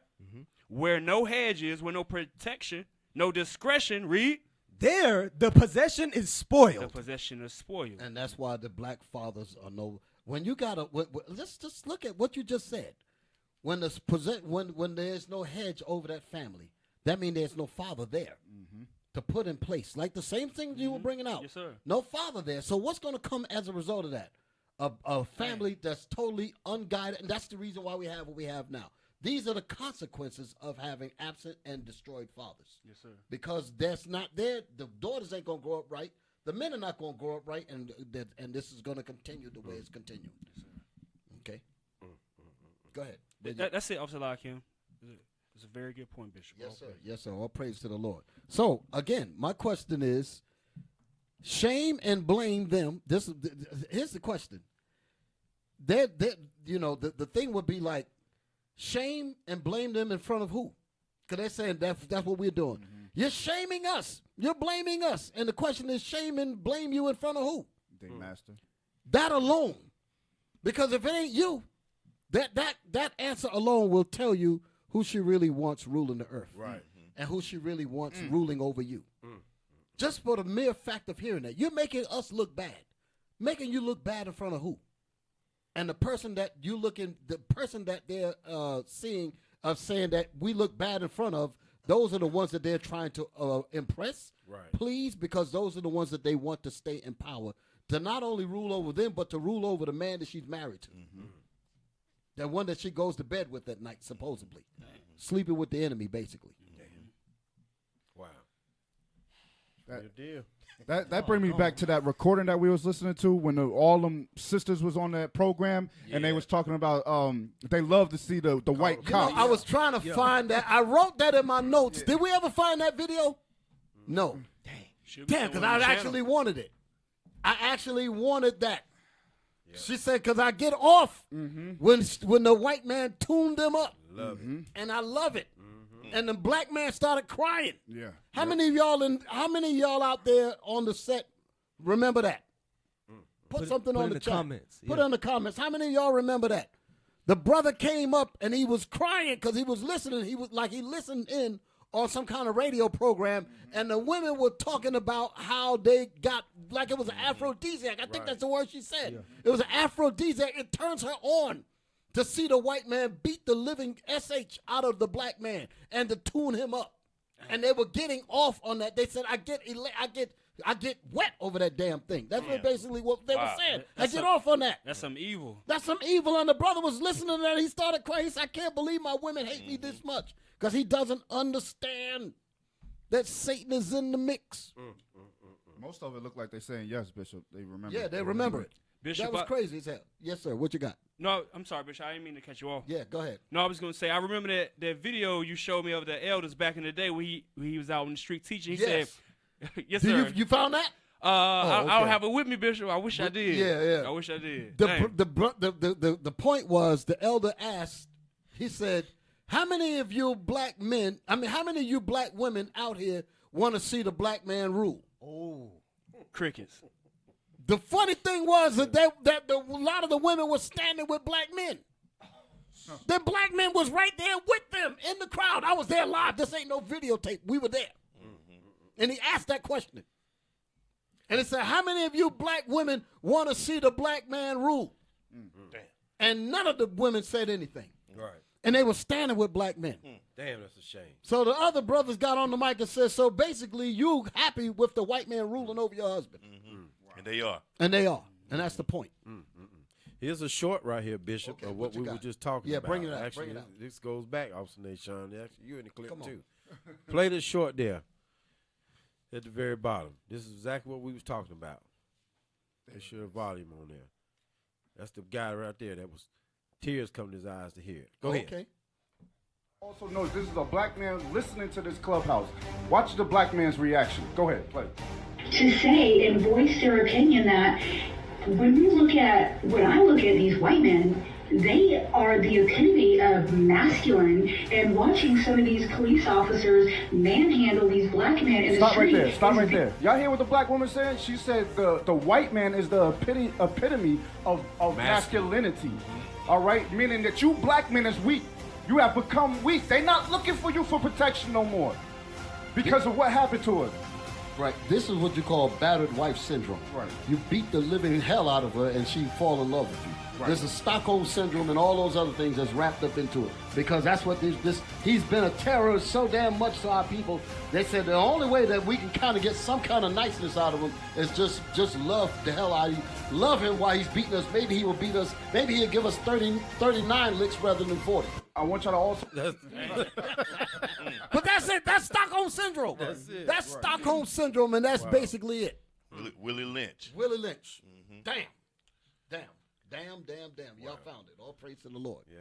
Well, that was part of it. Well, Yeah, actually, that was you talking about it. But Yeah. the brother, well, no, that was it because you played it. I heard it. Yeah, I heard the audio. yeah. But there Right. was a brother in front crying. Yeah, that was him. That was him. Yeah, that's that was crazy. him. That He is thought he crazy. stumbled into a Ku Klux Klan rally Yeah. or something. He realized they was black women. Right. Black women rally. Right. Now. 'Cause, hey, I'm gonna make sure I get these points in. Even if I have to skip a lot, I'm gonna make sure. There's a, the part that I'm gonna get to. Oh, yeah, I'm gonna bring that up. I ain't leaving that out. I ain't leaving that out. Yes, sir. Go to the Telegram. Go to the Telegram that I sent you, that I set up. Give me. Come on, further back. Come on back. I know what I'm looking for. Come on back. So we way right there. The green. Show the green. It's a thumbnail. It's not a video yet. Show that on the screen. Okay. Show that on the screen. Still talking about my brother, Kevin Samuels. Can we put that? Can we show that on the screen? Yes, show that on the screen. I want y'all to see the title of this is actual video, but I just want y'all to see the title of it. Rejoicing, because the Kevin Samuels passed away. Mm-hmm. Rejoicing over Kevin Samuels won't change your condition. That's the title of the video. But look at the bottom of it. Black women rejoicing over Kevin Samuels passing. That's evil as That's evil as hell. Mm-hmm. This is no different from how they look at the Israelites. Yep. How Eve looked at Adam. Yep.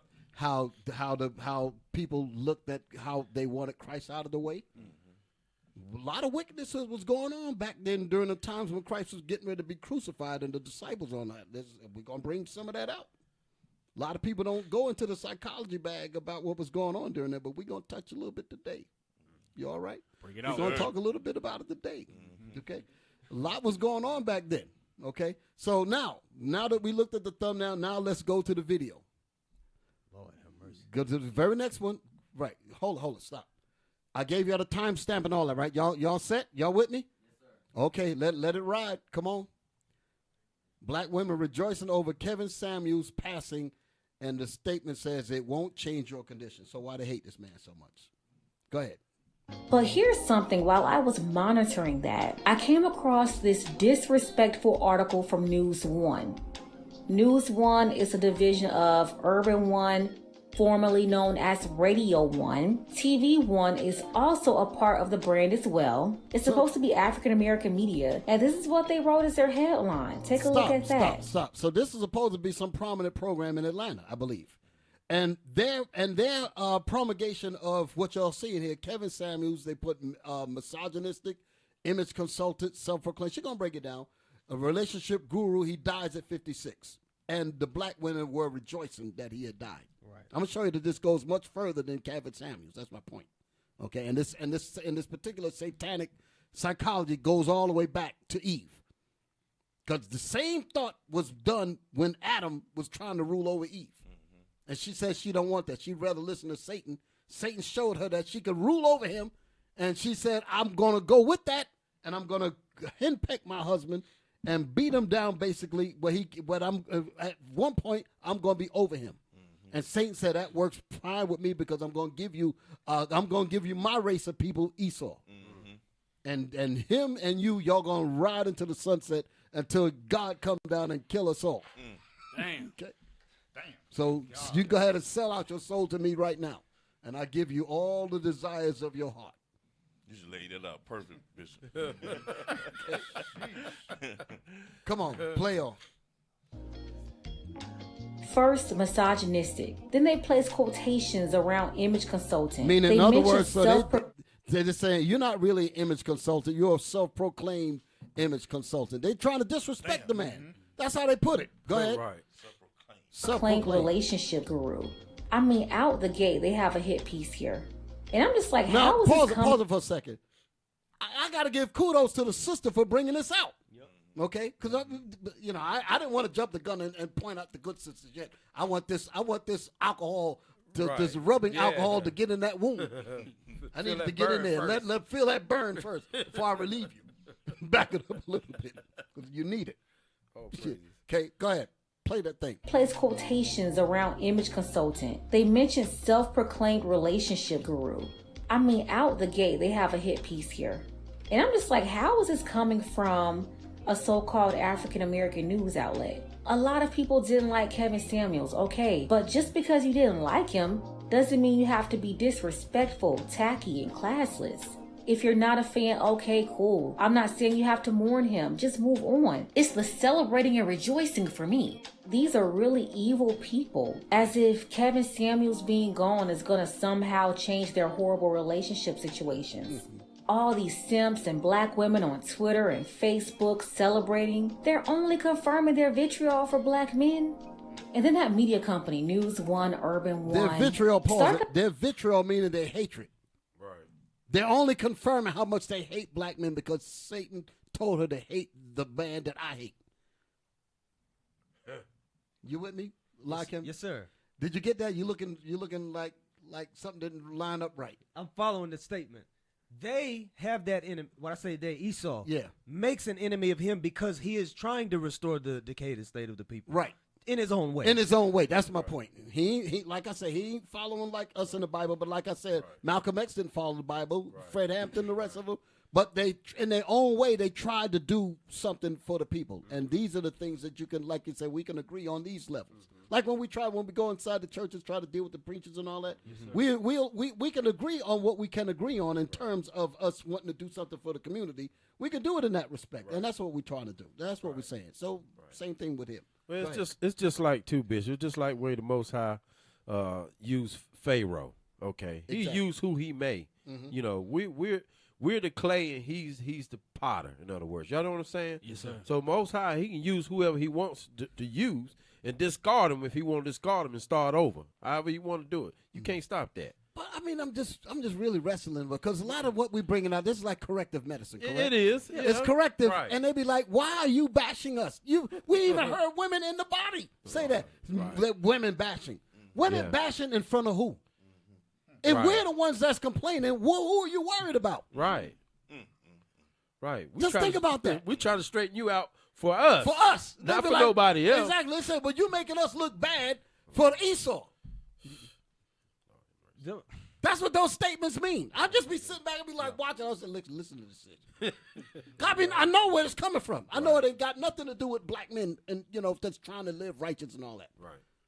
Whenever the brothers are trying to correct the wrong that they see, there should be like Kevin Samuels was telling the woman. There's 64% of these men in the upper classes and all that, and they unmarried and childless. There's a whole smorgasbord of men that you could go with.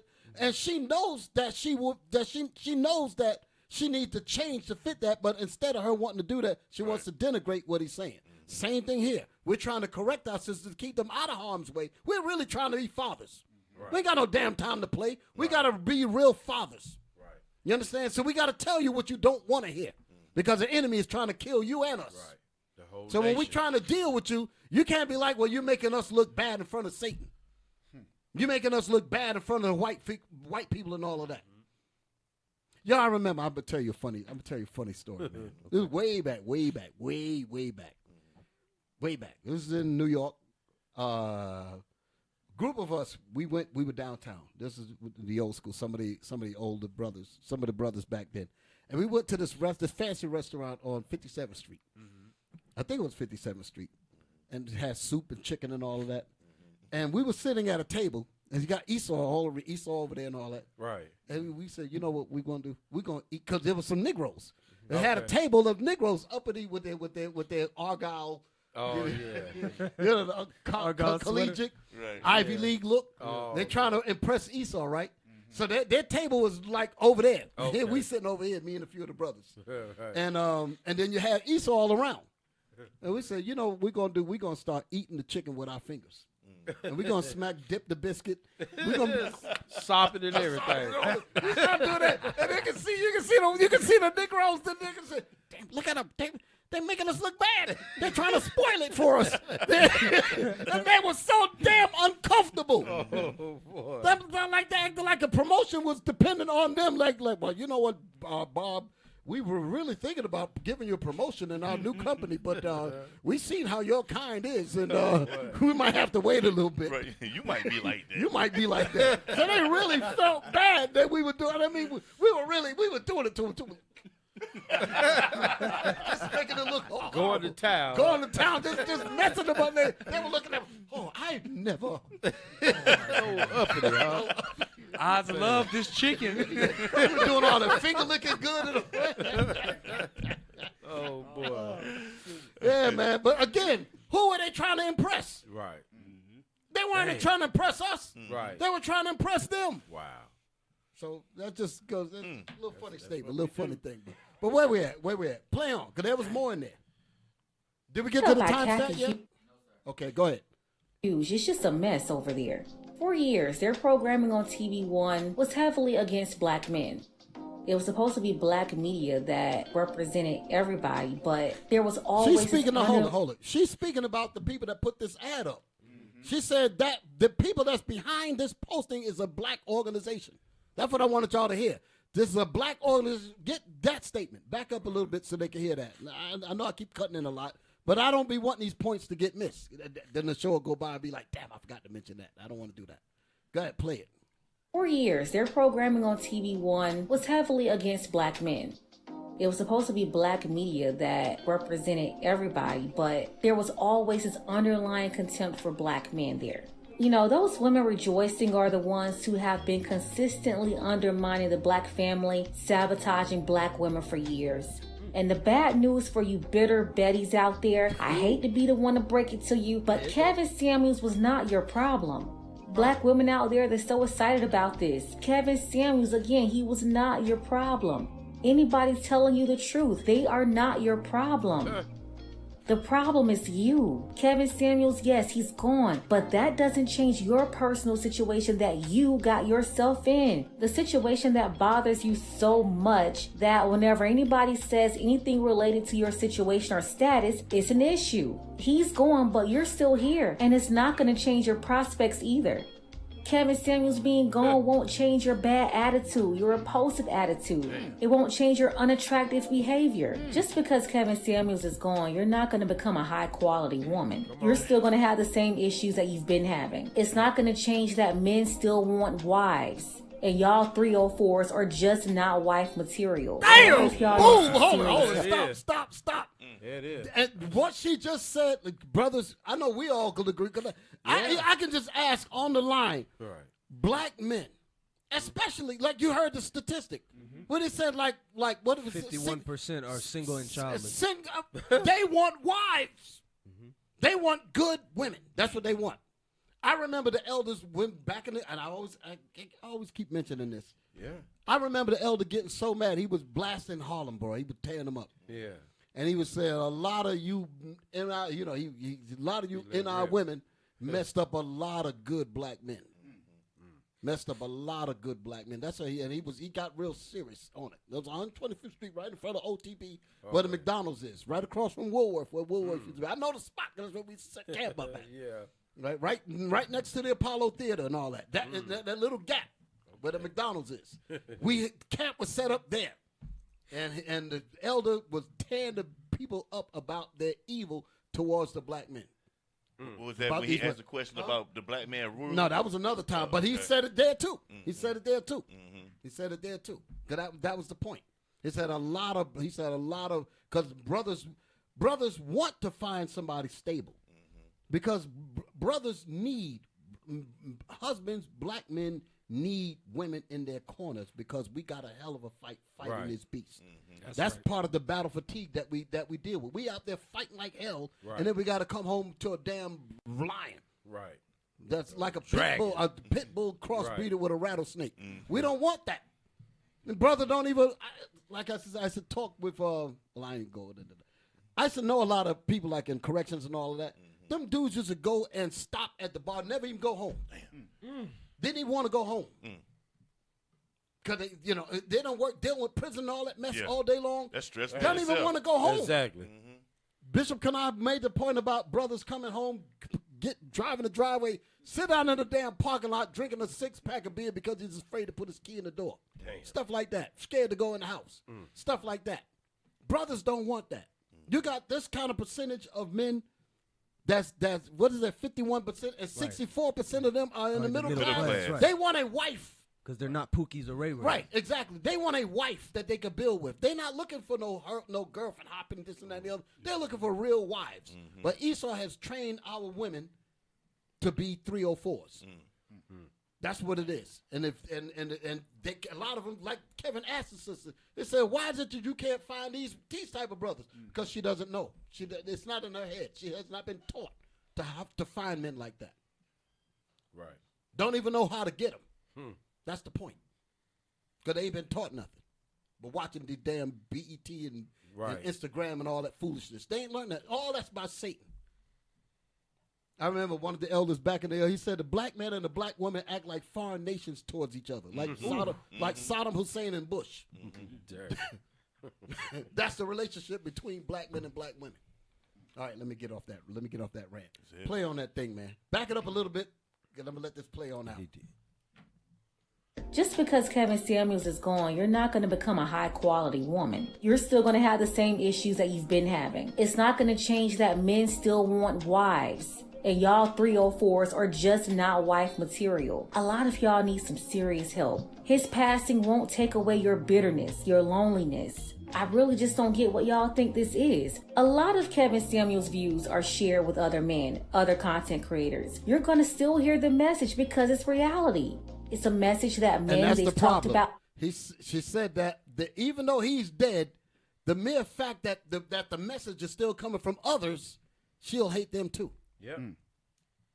Anybody that was, because it ain't, like I said, we don't take it personal because we know why you hate what you hear. But it's not us personally. You hate the message. Right. You hate what Christ brought to the table. You hate what Adam brought to the table. You hate that because it went against your God, Satan. That's the point. Right. Play on. Amongst themselves for decades.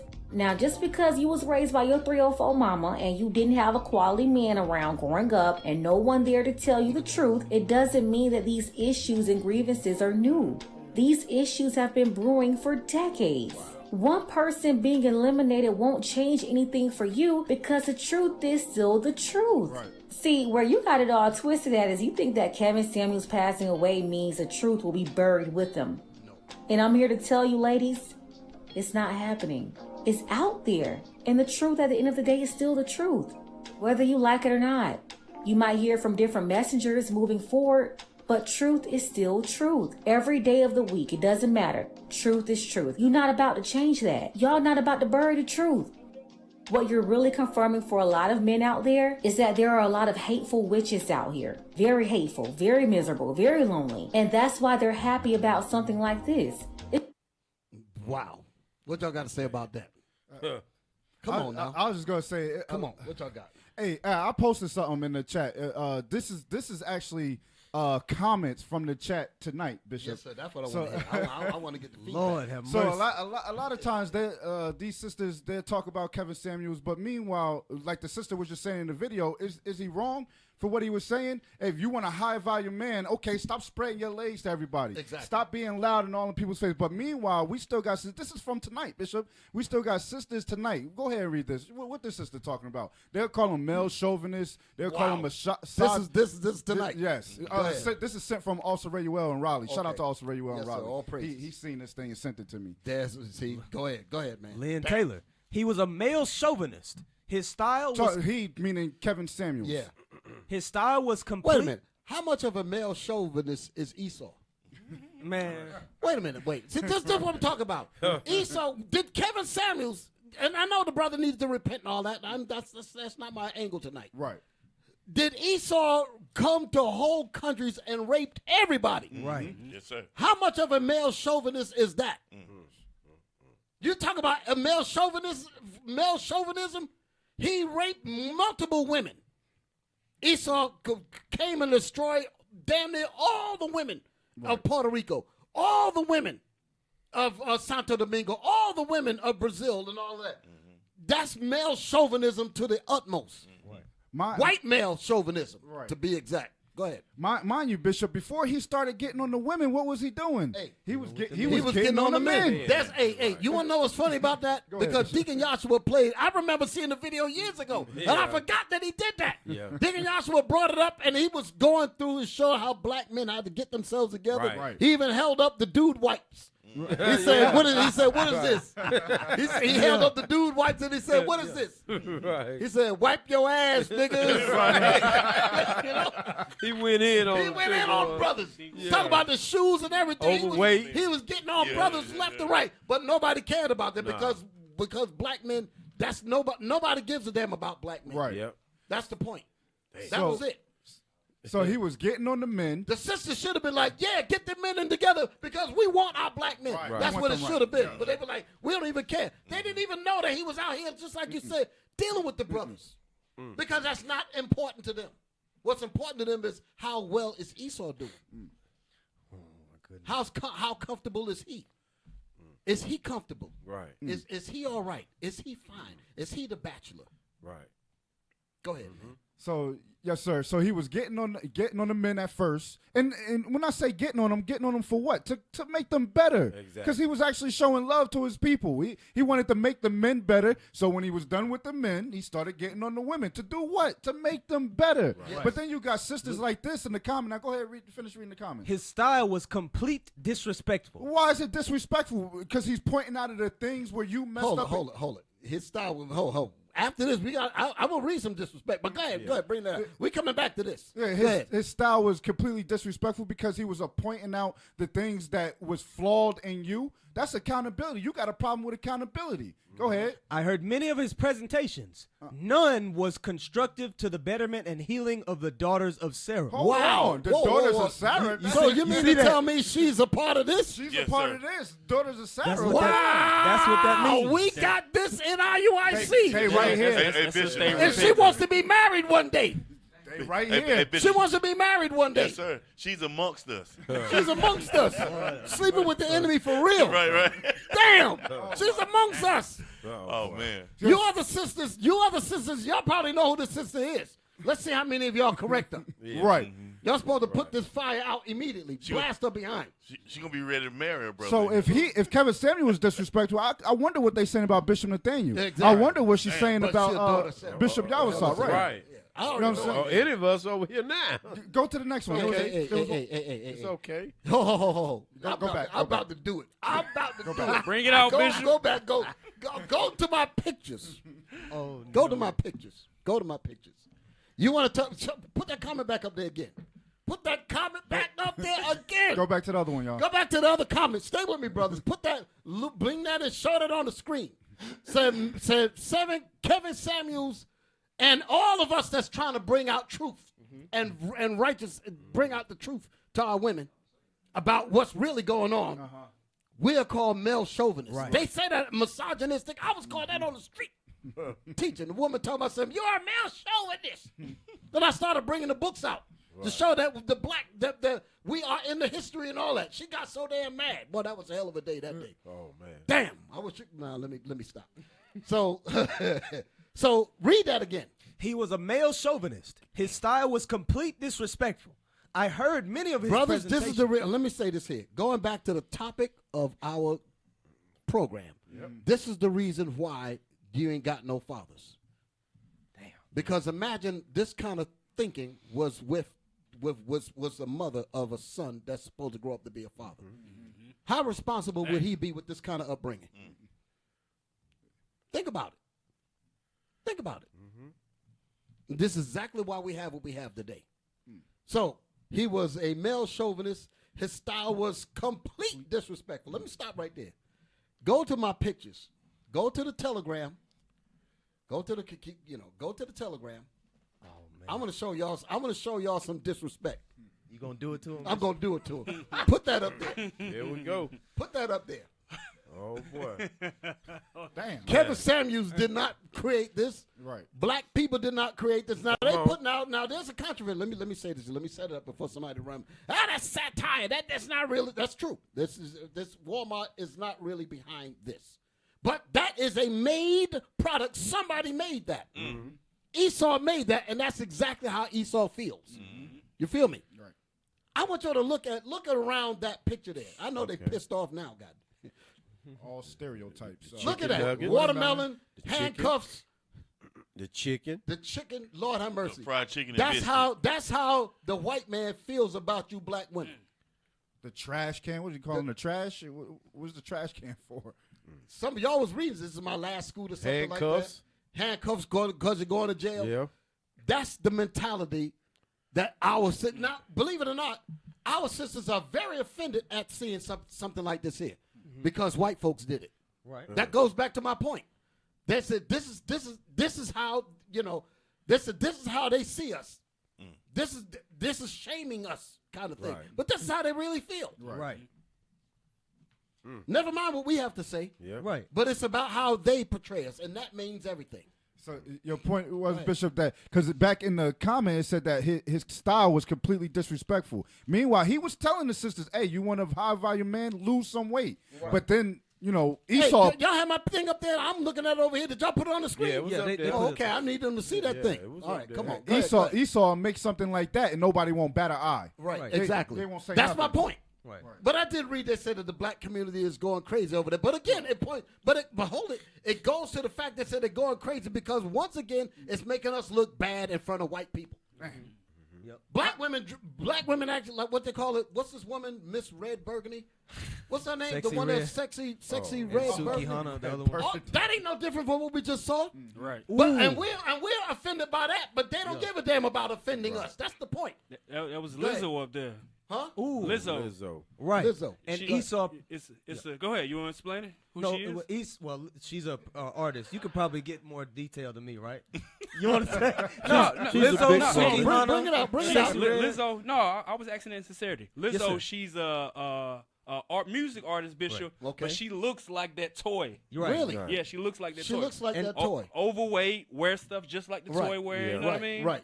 Yeah. Something heavy you said there that Esau is actually behind those images, pushing them as well as creating stuff like that. Right. And our sisters in person, like Lizzo or like Sukihana or like Sexy Red, participate in it.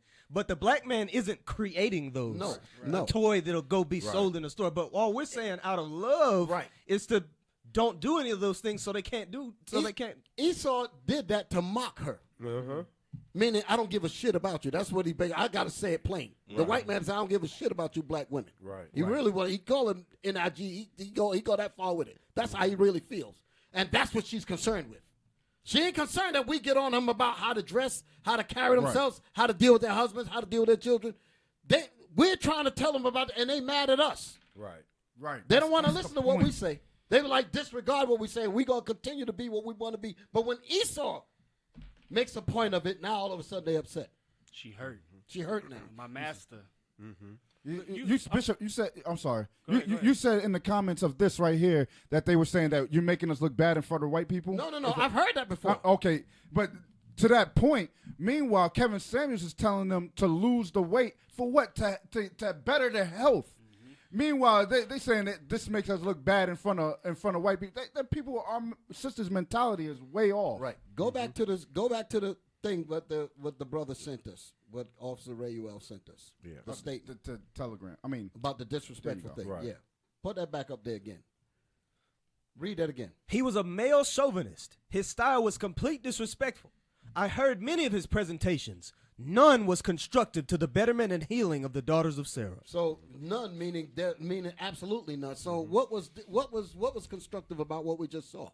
And where's the outrage for that? Can I counter that right quick? Yes, sir. Go ahead. Just right quick. There's a short. I posted this at the very bottom. I wanted to play this just so they can see that it did affect the betterment of somebody's healing. Okay? Y'all got it? Watch this. And there's many others. This is just one of them. Yes, sir. That's what we need. Come on. Yeah. Go ahead. Put it on the screen. All right. Kevin Samuel gets emotional after receiving heartfelt thanks. Play that. lost 40 pounds.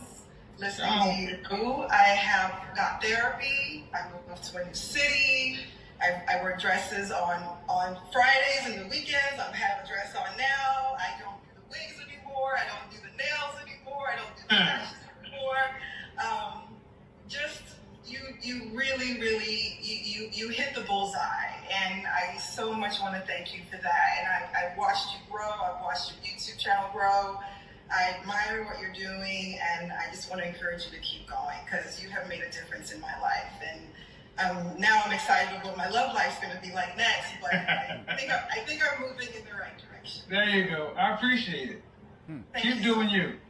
Bye. Thank you. Wow. And then you see at the end. My best friend knows this is really uncomfortable for me. I have. That's Pause it. Yes, he held back his emotions. We are so used to not being valued by our women. That's why he say he's not used to it.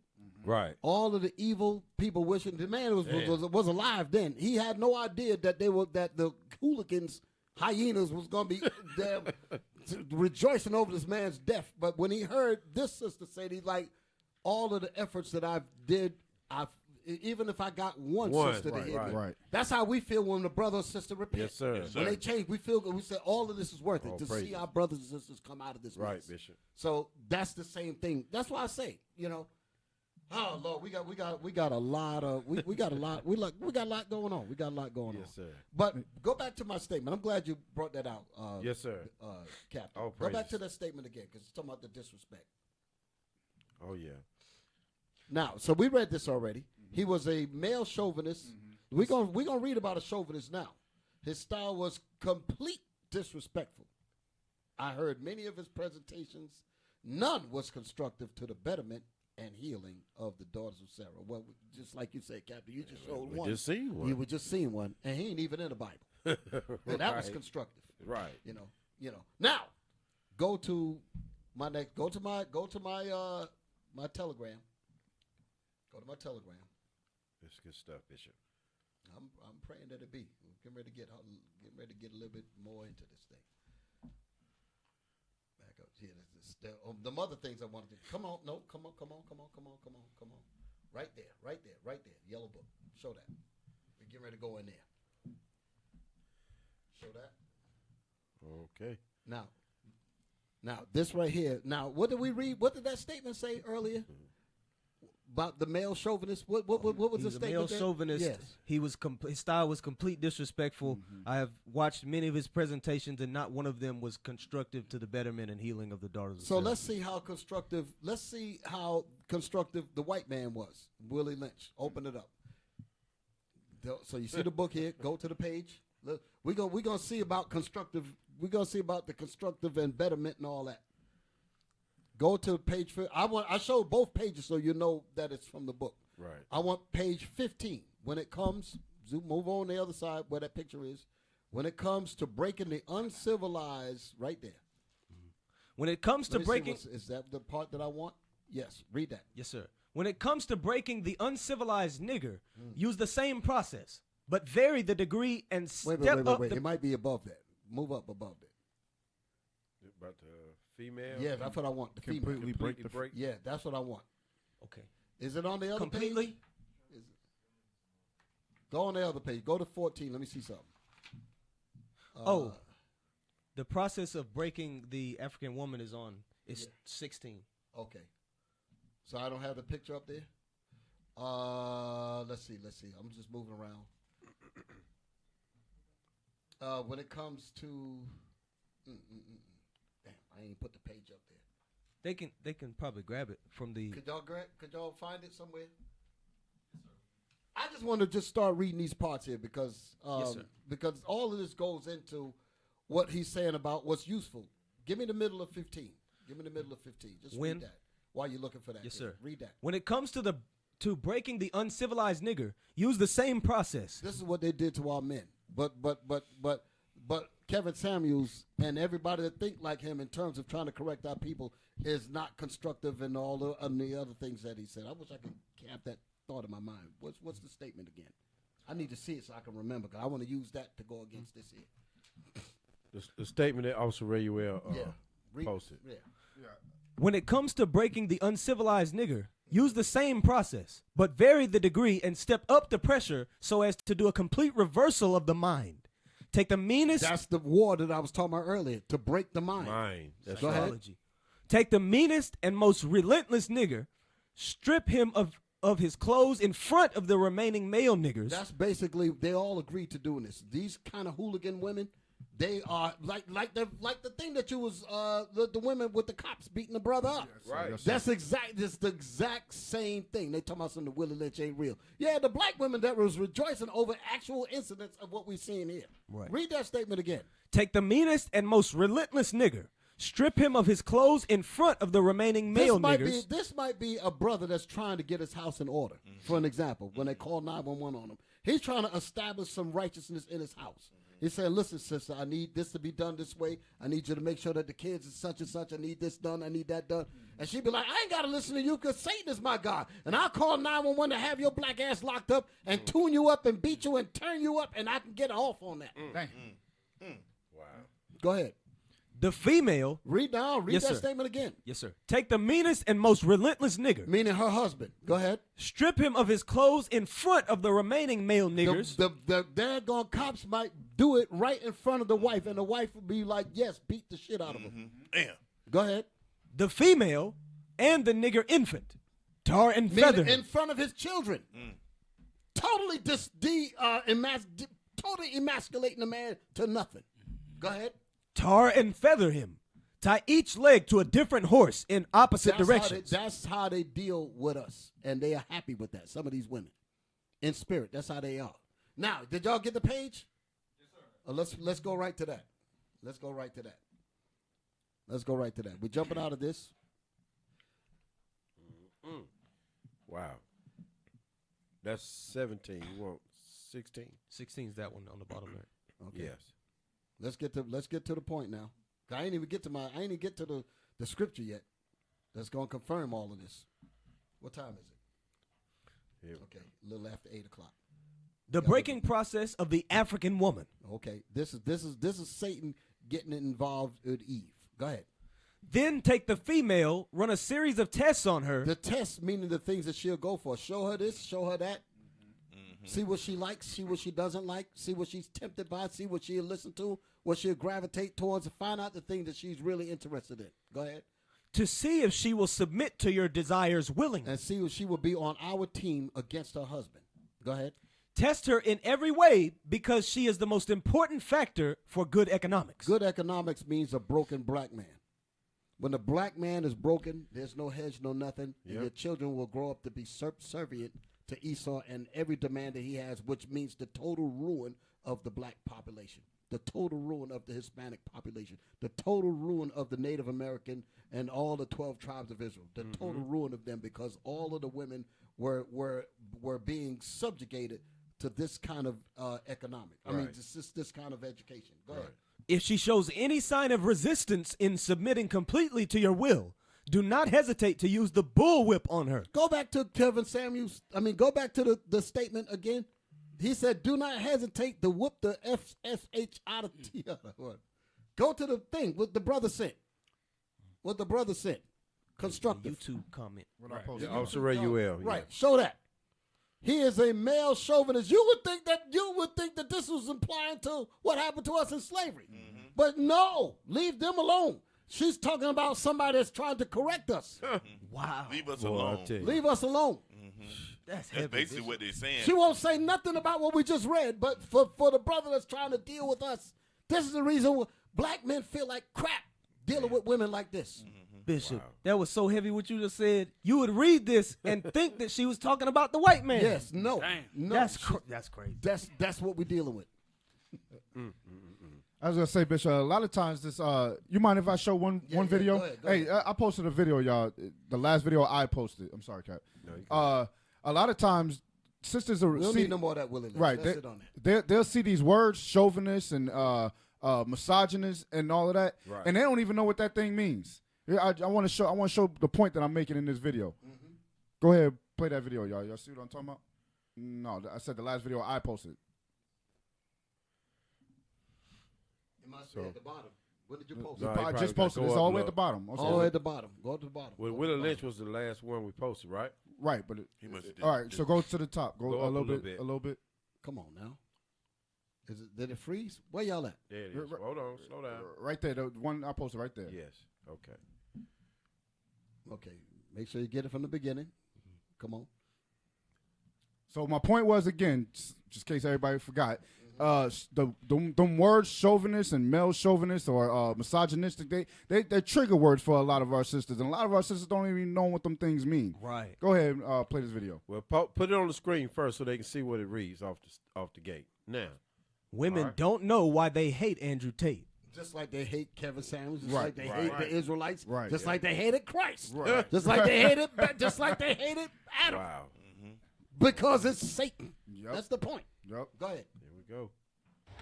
You guys know who Andrew Tate is? Do you guys know who that guy is? I don't like him. You don't like him? I don't like him. Why? Why not? Because he's misogynistic and he treats women like objects. What does misogynistic mean? I don't know. I'm trying to understand. What does it mean? No, you're the one who answered. So it was real quick and short. The point is that they'll use these words because they hear them from these feminists, and they hear them all over. They heard it from Satan. Right, they heard it from Satan. There you go, Bishop. Yeah. They heard it from Say, Satan. just say that, even if you don't know what it means. Just say it anyway. And them things is just trigger words, so you don't even know what they mean. That was the point. That's on point. Now we got it. Let's see where I'm at. Kind of all over the place, but now I'm going. You still on it, Bishop? I'm still on it. Bring it out. Yes. What did you say? His broadcasts were not constructive to the healing and betterment. Yeah. To the daughters of Sarah. Yeah. That's to the daughters of Sarah. Yeah. Find out where this woman is. Right. Find out where this woman is. And Dead serious. She might be hell. She might be here. She might be in Gastonia. Look, her husband is listening to it. He said, I got to put my headphones on for this. Find out where this woman is. Man, please. Lord have mercy. Yeah. Damn. Satan is in the midst. Satan is in the midst. That's that sister when she shalom you, her head go down to her knees. Oh, Lord. But to be a daughter of Sarah, you got to start to come back to the laws. Right. Mm-hmm. Acting like a daughter of Sarah. You just can't wear that, put that title on yourself and just expect, no. Again, like Officer Nahshon said, using words they don't even know what it represents, what it means. Give me the book of James. James chapter 1, verse 12. We're going to read that. We're going to read where our mind should be. Yes, sir. Because Eve was tempted by Satan. And I'm dealing with Eve now. Most of the time I'm getting on the brothers. And when I said I'm getting on the brothers, I'm about correcting the brothers. We've been talking about the absence of black men in the homes and the cause of what happened because of the absence of our presence in the home. And it has created generations of complete destruction from the 60s, the 70s, 80s, 90s, up to the 2000s to where we're at now. The absence of the black man's rulership in his household is been absent. And because of that, we got these problems going on right now, which are horrible. Okay, and we have to do something in righteousness to fix this. Read that. James chapter 1, verse 12. Blessed is the man that endureth temptation. We cannot allow Satan to tempt us into things that's going to later cause us to feel the consequences of our sinful actions. Read it again. Blessed is the man that endureth temptation. Go ahead. For when he is tried. The Lord said, blessed is that man that endureth temptation. So it's a good thing for us to resist sin, to resist being tantalized and tempted to follow evil and sin. This is a good thing for us to do. Go ahead. He shall receive the crown of life. He shall receive everlasting life. That's what happens to us that hold out, that do not move by impulsive desires to commit sin. Go ahead. Which the Lord hath promised to them that love him. Whom the Lord hath promised to every brother and every sister that love him. He promises us everlasting life. This is what the black man is trying to do, and we want our sisters to join us with us. Don't follow after the ways of Satan, because you're gonna die, sister. I'm gonna tell you straight. You following Esau, you and Esau gonna die together. Okay, read. Let no man say when he is tempted, I am tempted of God. God did not tempt you, Eve. God did not tempt you. Go ahead. For God cannot be tempted with evil, neither tempted he any man. Go ahead. But every man is tempted when he is drawn away of his own lust. That's what Satan knew about Eve. He knew that she had a lust for power. He knew that she had a lust to rule over her husband. He knew that. And he said, let me show her things that's going to draw her right into my camp. And if you stay with me, woman, this is what Satan is saying to her. Me and you going to ride the wave of Satan into the sunset. We're going to be over your man. You're going to have your man as a daggone puppy. You're going to rule over him. You're going to be it. You're going to be it. You're going to be able to flunk your naked behind all over the screen. You're going to be able to do it all. And he ain't going to be able to do nothing. Because if he even raises a voice to you, you're going to call him misogynistic. You're going to call him a hater. You're going to call him this. And you're going to get him locked up. Right. And you're going to watch while we beat his ass. And you're going to get off on that. So me and you can do this thing. That's what Satan says to you black women. But that's because that's what you want. Read that again. But every man is tempted when he is drawn away of his own lust and enticed. And enticed. You are enticed because that's what you wanted to do. Read on. Then when lust had conceived. This is where we're at right now. Because of what Eve did back then, when lust have conceived, what happened? It bringeth forth sin. It bringeth forth sin, and that's what Holofernes learned. Go ahead. And sin, when it is finished, bringeth forth death. Meaning our ruin. It shall be our ruin. It brings forth death. That's the reason why sisters are now complaining. They trying to, I can't find no man. I blah, blah, blah, all of this stuff here. Because this is the consequences of sin. To the point where you think the man is gone, and meanwhile he's available, but your mind is so damn warped, you can't even find him. Mm-hmm. You're in a damn club talking about something, you're looking for a decent man. He ain't in there. Right. Damn. Jesus Christ. It brings forth death. That's what we're dealing with. Wow. What y'all got before I move on? Bishop, y'all check this video out the last minute. Like I said, you spoke earlier about dealing with the men. Mm-hmm. I got this from Captain Shemai. He wanted to share this. He said, yes, come on. We didn't miss the moment, Cap. You still right in there. Yes, All praise the Most High. Shout out to Captain Shemai. Yes, sir. I miss the brothers on Patient Saints Radio. Man, I love being down there. So keep that fire going. Yes, sir. So this is one of the ones, again, we show what Cameron Samuel did help a daughter Sarah. Right. We talked about it earlier about him dealing with the men as well, okay? Right. So none of us are exempt. We in this together as a nation, right? Yes, sir. Play this so they can see, again, what he was talking about. Let's see what we got going on. Race of men has to be this damn nice. But no other races as combative with one another as we are. No other race of men have. Hold on. What's going on with the sound? It's all not tearing my ears up. That's the way it is. That's the way it's recorded. Okay. All right. Let's do it again. Race of men has to be this damn nice. But no other races as combative with one another as we are. No other race of men need to be stronger than we do. Damn. Hold it. Stop. I don't know if that's the point that Captain Shemai was wanting me to get, but I can't get past that. No other race of people need to be stronger than us right now. God damn it. Yeah, that's true. Nobody else need to be. We're the ones that need full fire. Well, you pulled the handbrake up Damn. brake, didn't Oh, you? Pulled all the brakes up on that one. Yes. Nobody need to be madder than us. Right. Nobody need to be kicking ass like us. Right. Wow. That's what the Bible says. Damn. Go ahead, man. Play on, y'all. See, this is where it falls on us. Brother, I keep saying the problem is brothers who think like you're too weak for this fight. Wow. I guarantee you this. Men who go into a place talking like me walk away with more of the women than you do. Look at them. Regardless as to how they look, women follow leadership and strength. Damn. He had to sit back on that. So wait. Stop. You had to put a pause in there, boy.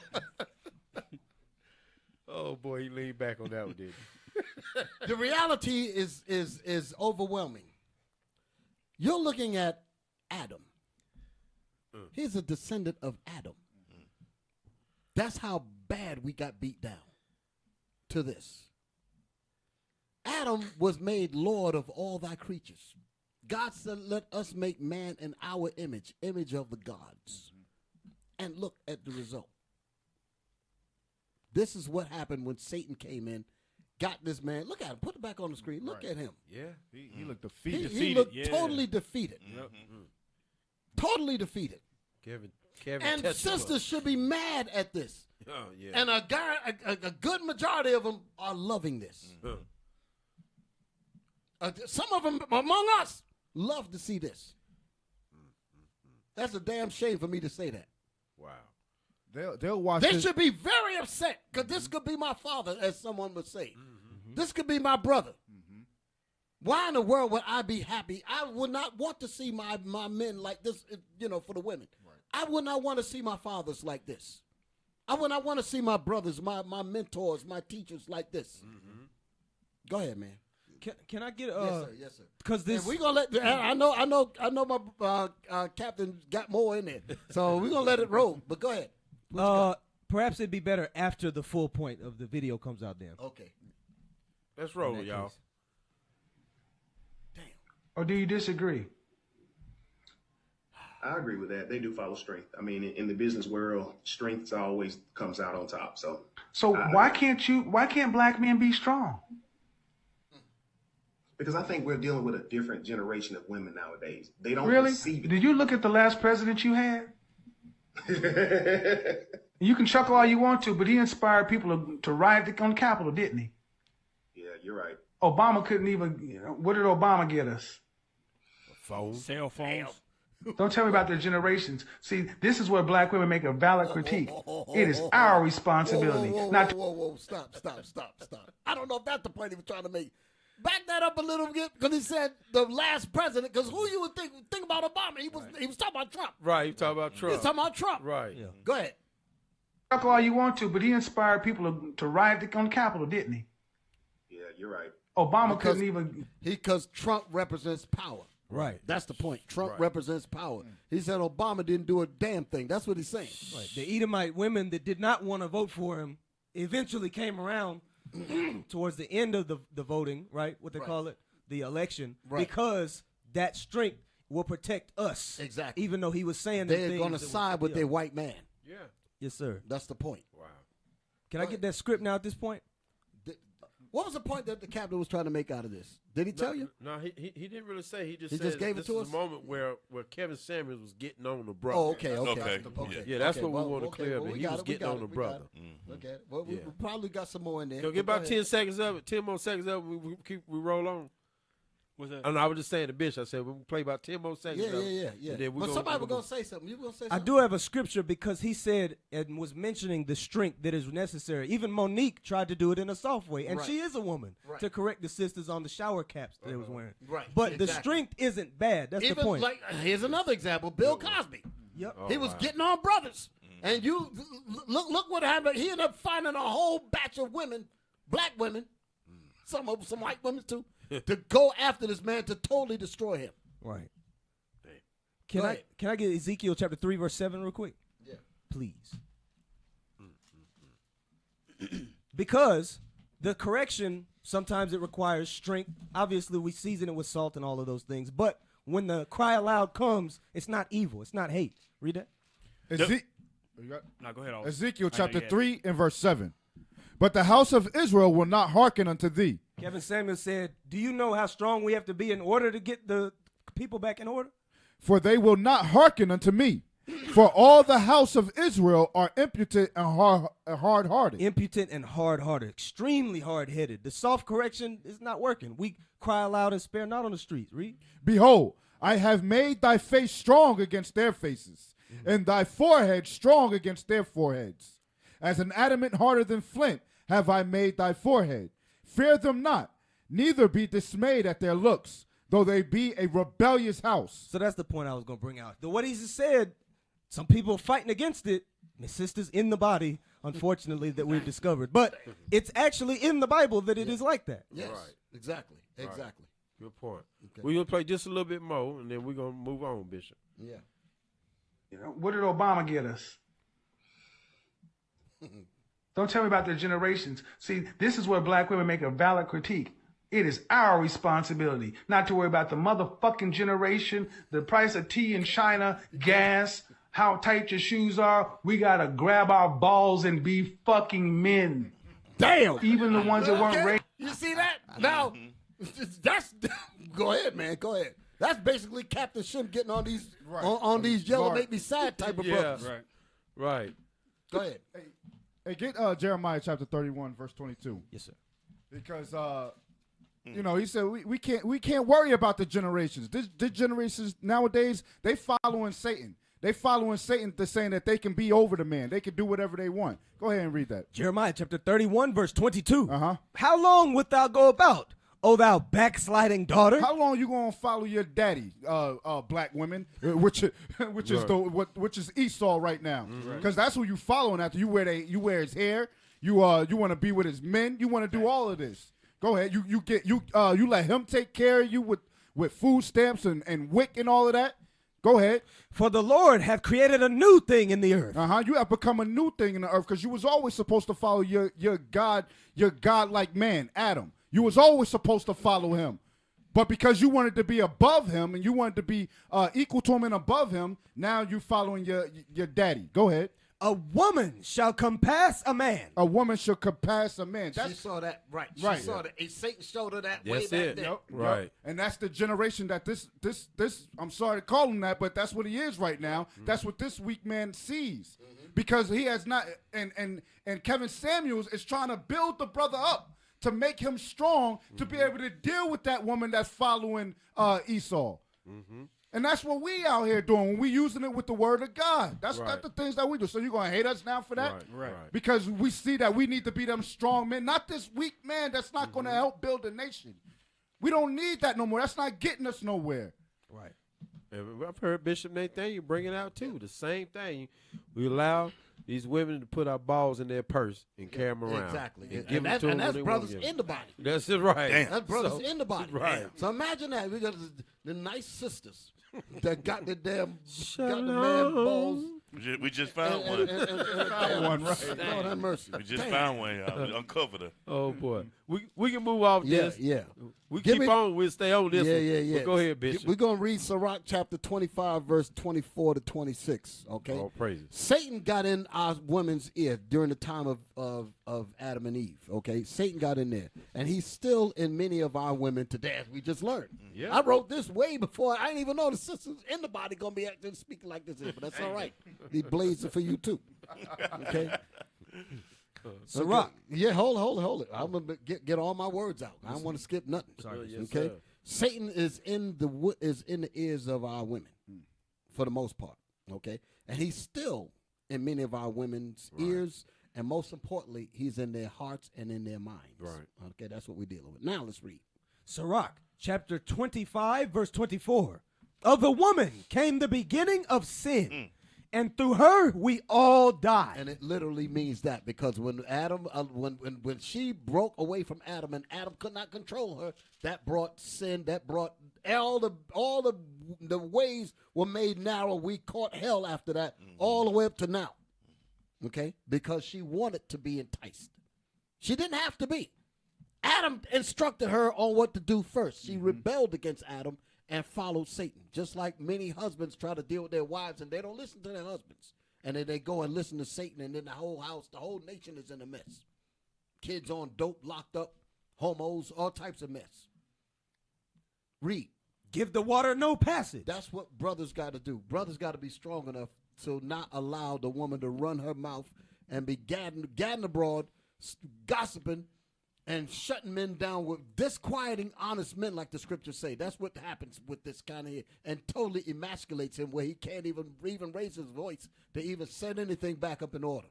The minute he begins to try to put something in order, oh, you being misogynist, oh, you women bashing and all this bullshit. Right. That's what happens, and all that stuff is designed to do is shut the man down. Don't even know what the word means. Don't even know what it means, and he's quiet. So he's even if he's in the house, he ain't in the house. Right. So he's destroyed even being at home.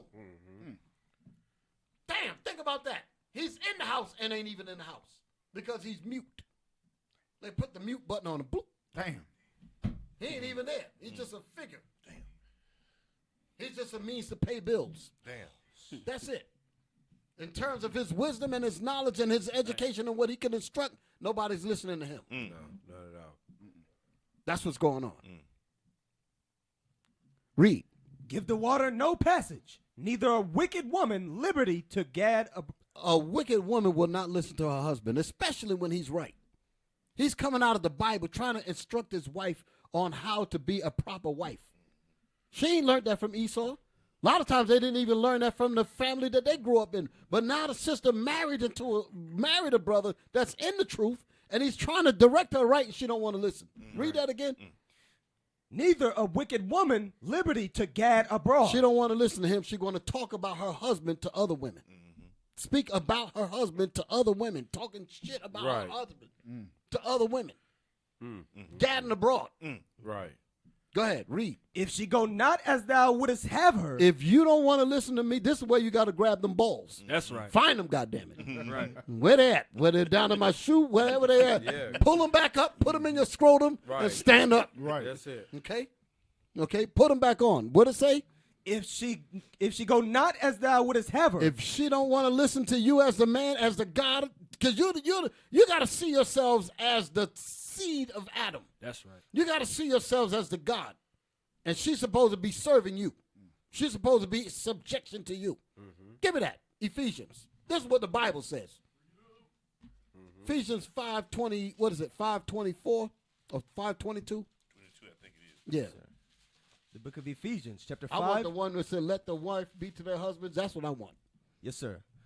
Where that at? That's 24. Yeah, read that. That's all I want. Just 24. Yes, sir. That's it. Ephesians chapter 5, verse 24. Therefore, as the church is subject unto Christ. Therefore, as the church is the nation of Israel, the Israelites, is subject unto Christ. Listen. Go ahead. So let the wives be to their own husbands in everything. That means in complete 100% submission. Right. That's what that's talking about. So if the wife is against her husband, that means she's against Christ. Because we are subject unto Christ, the woman is supposed to be subject to us as we follow Christ. That's what that means. If she's against that, go back to where we was at. Yes, sir. Sirach chapter 25, verse towards 26. 26. If she go not as thou wouldest have her. If she don't want to listen to that, cut her off from thy flesh. Meaning she's not a believer. The hell you crying over her for? If she's not trying to follow the scriptures and as you teaching them in righteousness, she don't want to follow that, there's the door. Let the door hit you in your butt. Right. Then she'll be like, well, I'm going to take the house and take it. Take whatever. At the end of the day, I'm going to win because the Lord is behind me. That's right. Even if I have to go live in a damn tent, right, you will not rule over me. Okay, that's the balls that you got to have in this truth. Let no woman hold no damn house over your head, man. Are you crazy? Read. And give her a bill of divorce. Give her a bill of divorce. And let her go. And let her go. Why are you going to let her go? Because you know that the Lord is going to, he's going to replenish you well beyond this. And her behind is going to be put to damn death. Right. You ain't got to worry about that. Okay? Give me that. give me that. Micah 5 and 7. Shoot. I'm going to bring it out. Micah 5 and 7. Let me throw this thing out here, man. The book of Micah, chapter 5, verse 7. And the remnant of Jacob. That ain't the one I want. There's the one that says, oh, man, I forget where it's at. She that is mine enemy. Oh. Damn. I'll say, I'm like, we're going to find it, bitch. Yeah, man, I need it because it got to go along with what I just said. Micah 7 and 8, 10. 7 and what? 10. Read it. Micah chapter 7, verse 10. Then she that is mine enemy. There you go right there. Come on. Shall see it. This is what happens when the woman don't want to deal right. You're the one that's going to win. You're the prize. You black men. You better recognize that, and she better recognize that. She's supposed to be honoring you as that. Not honoring the damn white man. She's supposed to be honoring you. Right. Read that again. Then she that is mine enemy. Now you become an enemy because you're following Satan and you're against your own man. Right. Go ahead. Shall see it. Shall see the rejoicing. Shall see when the Most High going to revitalize the black man. Go ahead. and the Hispanic man and the Puerto Rican man, all the 12 tribes of Israel men. When you women that don't want to get right with your man, the Most High going to make you pay for that. Go ahead. And shame shall cover her. And shame shall cover you. He ain't a white man going to be able to save you because his ass going to die and your ass going to die with him. Read. Which said unto me, where is the Lord thy God? Yeah, read that again. Which say what? Which said unto me. This is what the black woman said. Where is your God, nigga? I took your house. I took your bank account. I took your cars. I took every damn thing, nigga. Sound like Job, wife. Yeah, that's it. That's what they're saying. Where's your God at, nigga? Sound like a stink That's how they deal. That's how some of them deal. Read that again. Where is the Lord thy God? Mine eyes shall behold her. So that's what they say. They say, where's your God at? The Lord said, so what the brother say? My eyes shall watch you when you say that, because instantly the power going to come down. Come on. Now shall she be trodden down as the mire of the street. Your ass going to die. That's what it is. You're going to be trodden down like the street. You're going to be trodden down like the ground. That's what the Most High says. So we going to get it. So you sisters, you better, hey, listen, you better please us. That's right. You better be on our side. That's right. That's what that means. I know I'm just saying these things now. I know a lot of people like, damn, what the hell's going on up there? I got to say these things. It's all right. It's all right. Got to bring it out. Got to bring it out. Yes, so now, sir. I'm going to make this statement here. Most of our women today totally want Esau to stay in power, although she's narcissistically married to you. Narcissistically married to you. Let's put that up there. Let's get, because I've used the word narcissistic. When I say narcissistic, this is what some men got these kind of wives. Read that. This is, hold it. Get the article first so they'll know what I'm reading from. Come out of this. Right there. Show that on the screen. This is the article that we're reading. I'm just going to jump around. Now, y'all can look at and read this whole thing. There's some women's health thing, but it was a interesting piece of work here. 11 signs you're in a narcissistic relationship. Okay, that's what this article is about. Now, go to the, you can just move down. Let's just scroll down, because the part is in here. Let's see what it says there. The term narcissist has been thrown around a lot in conversation to describe someone who does something self-absorbed. But while most people tend to whip out the word when they're ticked off about another's selfish action, narcissism is an actual mental health diagnosis. It's a mental health diagnosis. This Satan is in the middle of this when it comes to our women. Read. Narcissistic personality disorder is a mental condition where people have an inflated sense of their own importance. Meaning the woman over the man. That's what that's talking about. Like Satan said that she's above the man. That's the narcissistic. Go ahead. And a deep need for excessive attention and admiration. Meaning the man is to totally cater to her. Totally the other way around. Go ahead. According to the Mayo Clinic. Go ahead. Narcissists also tend to have a lack of empathy for others. They don't have a lack. They tend to have a lack of empathy for others. Hold on. I want to give you an example of a lack of empathy. Bring it out. There's a video. I don't know if I gave it to you. It was another Kevin Samuels thing. I got to look for it now. Go to my Telegram, because I want to see if I sent it. I'm jumping around a little bit. There was one with a video. Hold on. Maybe I didn't send it. Just give me a second. Yeah,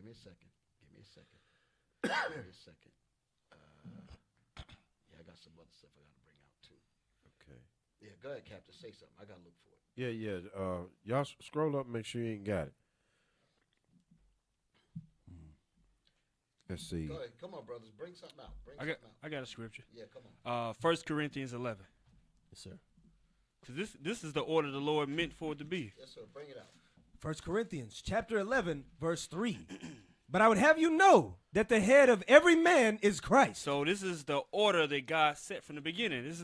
It says the head of every man is Christ. Read. And the head of the woman is the man. And the head of the woman is the man.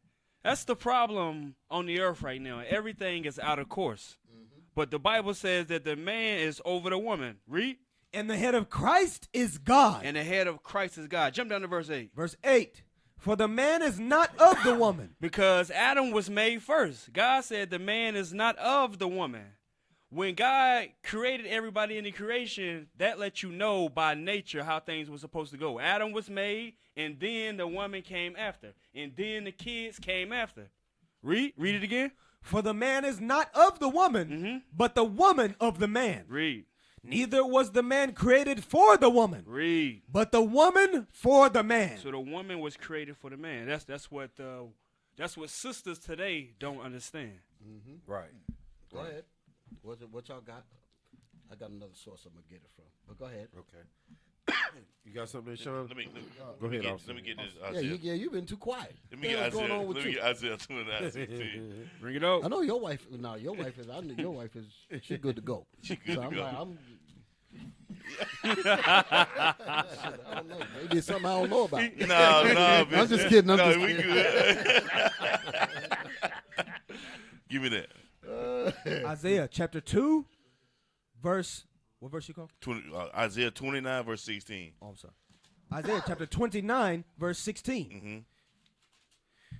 Surely your turning of things upside down shall be esteemed as the potter's clay. So this is right now. We in the midst of what the so-called white man through Satan through the so-called white man. He done flipped this thing around. Where the black man's supposed to be ruling this earth, women's supposed to be in subjection. Right. Read on. For shall the work say of him that made it, he made me not? Or shall the thing framed say of him that framed it? Read I want that first part again. Read that again. Yes, sir. Surely your turning of things upside down shall be esteemed as the potter's clay. So my point is, that's what you're seeing right now going on. We in the midst of the Lord turning things right back around again. And turning things right side up. How they supposed to be, the black man being the rulership, his woman in subjection. You good, Bishop? Yeah. Did it get in there yet? Okay, we got it. Go back to the writing here. We read that part again and what you're reading here. Narcissists also tend to have a lack of empathy for others. A lack of empathy for others. Narcissistic women. That's what I'm talking about. Well, they're meaning narcissists, period. But in this case, we're talking about women. Because this is a women's magazine. They said narcissistic what? Narcissists also tend to have a lack of empathy for others. A lack of empathy for others. Where you at? I'm trying to find out where you at. So After Mayo Clinic. Okay, go ahead. Read. And usually have troubled relationships. So before we read on any further, I want to deal with the part where it says have an inflated sense of I can't even find out where you at. Read it again. Yes, sir. Just the bottom? Yeah, read the part, the lack of empathy. Oh, yes, sir. That's the whole one. Yeah, narcissistic personality disorder is a mental condition where people have an inflated sense of their own importance. Inflated sense of their own importance. We talked about that. Go ahead. And a deep need for excessive attention and admiration. Meaning honor, meaning worship me, like a lot of brothers do. Go ahead. And she don't give a damn, regardless, no matter what you do for her. Right. Brothers be buying houses, cars, never all that, and satisfied. it's still disrespecting you. Cars, never satisfied. Never satisfied. Right. Want more. Damn. Go ahead. And then the brother, when things hit the fan, the brother still, what do I do? Yeah. Read that again. I want to hear that again. Read that one more time. Narcissistic personality disorder is a mental condition where people have an inflated sense of their own importance and a deep need for excessive attention and admiration. Damn. Yeah. Every time this thing come out, it just strike a nerve. It do. We've seen this. We've seen this. Read on. According to the Mayo Clinic. Go ahead. Narcissists also tend to have a lack of empathy for others and usually have troubled relationships. Now play the video because I'm going to show you a lack of empathy, meaning that they don't give a damn about nobody else. Listen to what he says. This is the same Kevin Samuels. Listen to how he's going to express how he feels about this lack of empathy and so forth. Men get tired. He said men get tired. God, we get tired. And don't nobody give a damn. The folks you think could give a damn don't give a damn. Sometimes your kids don't even give a damn. Oh, boy. And in the face of such hurt, heartbreak, rejection, confusion, a lot of men are just out here lost. And waking up every day is a miracle. Damn.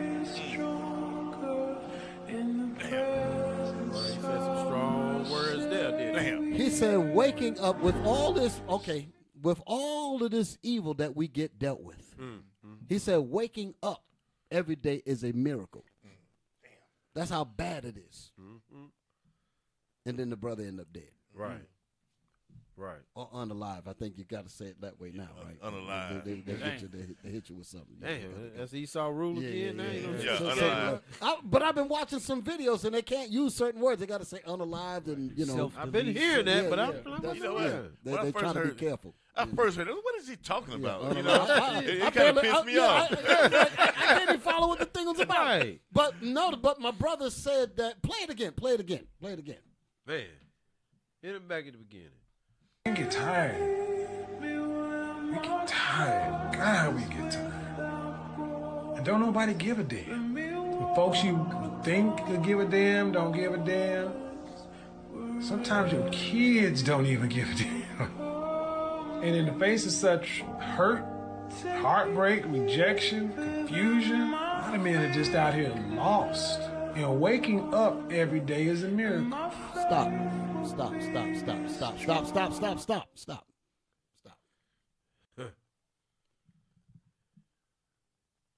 Yep. So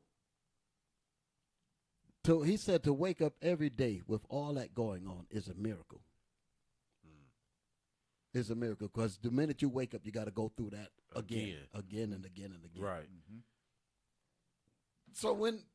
So whenever we pass, and then you got hooligans and hyenas rejoicing, that shows you that that's Satan. That's what we're dealing with. This is a damn shame to bring this out. Yeah. It's really crazy. I'm about to shift gears a little bit. Right. About to shift gears. Like I said,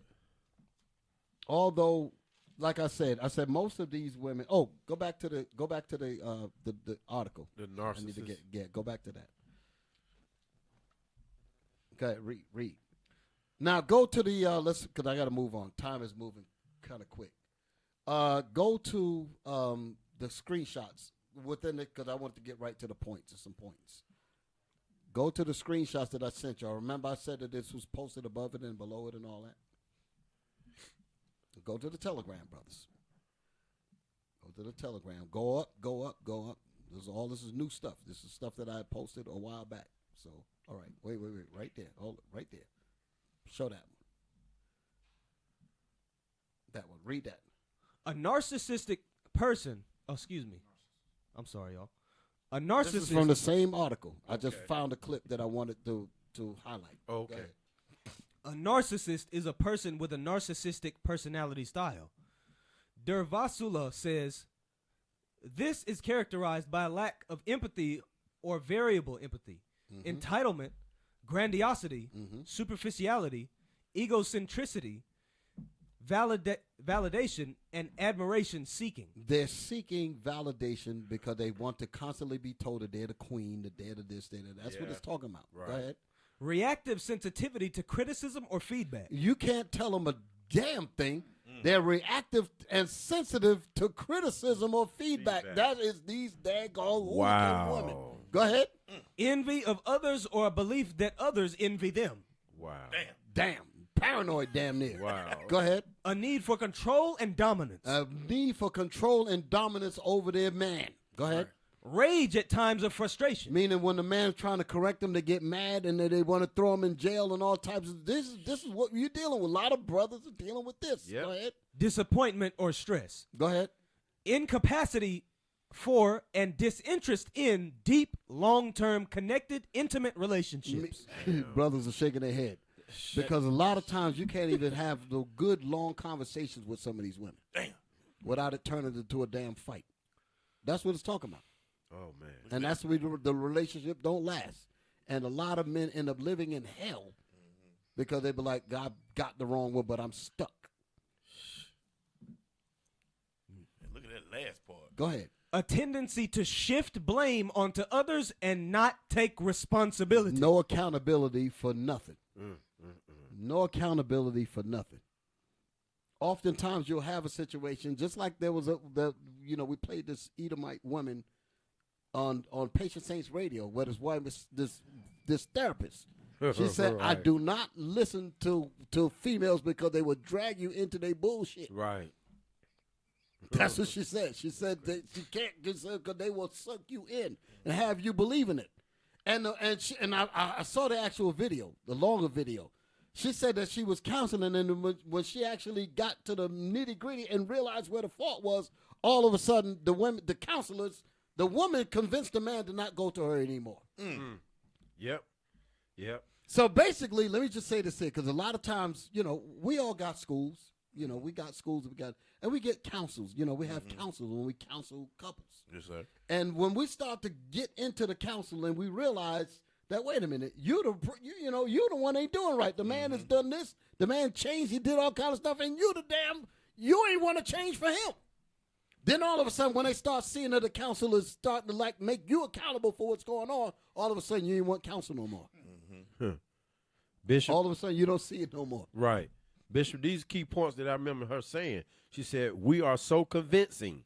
We are so manipulative. There you go. We know They how will to manipulate dramatize. they will manipulate a whole damn counsel if you ain't careful. Exactly. And the minute the counsel wake up and realize what the hell is happening, all of a sudden they want counsel no more.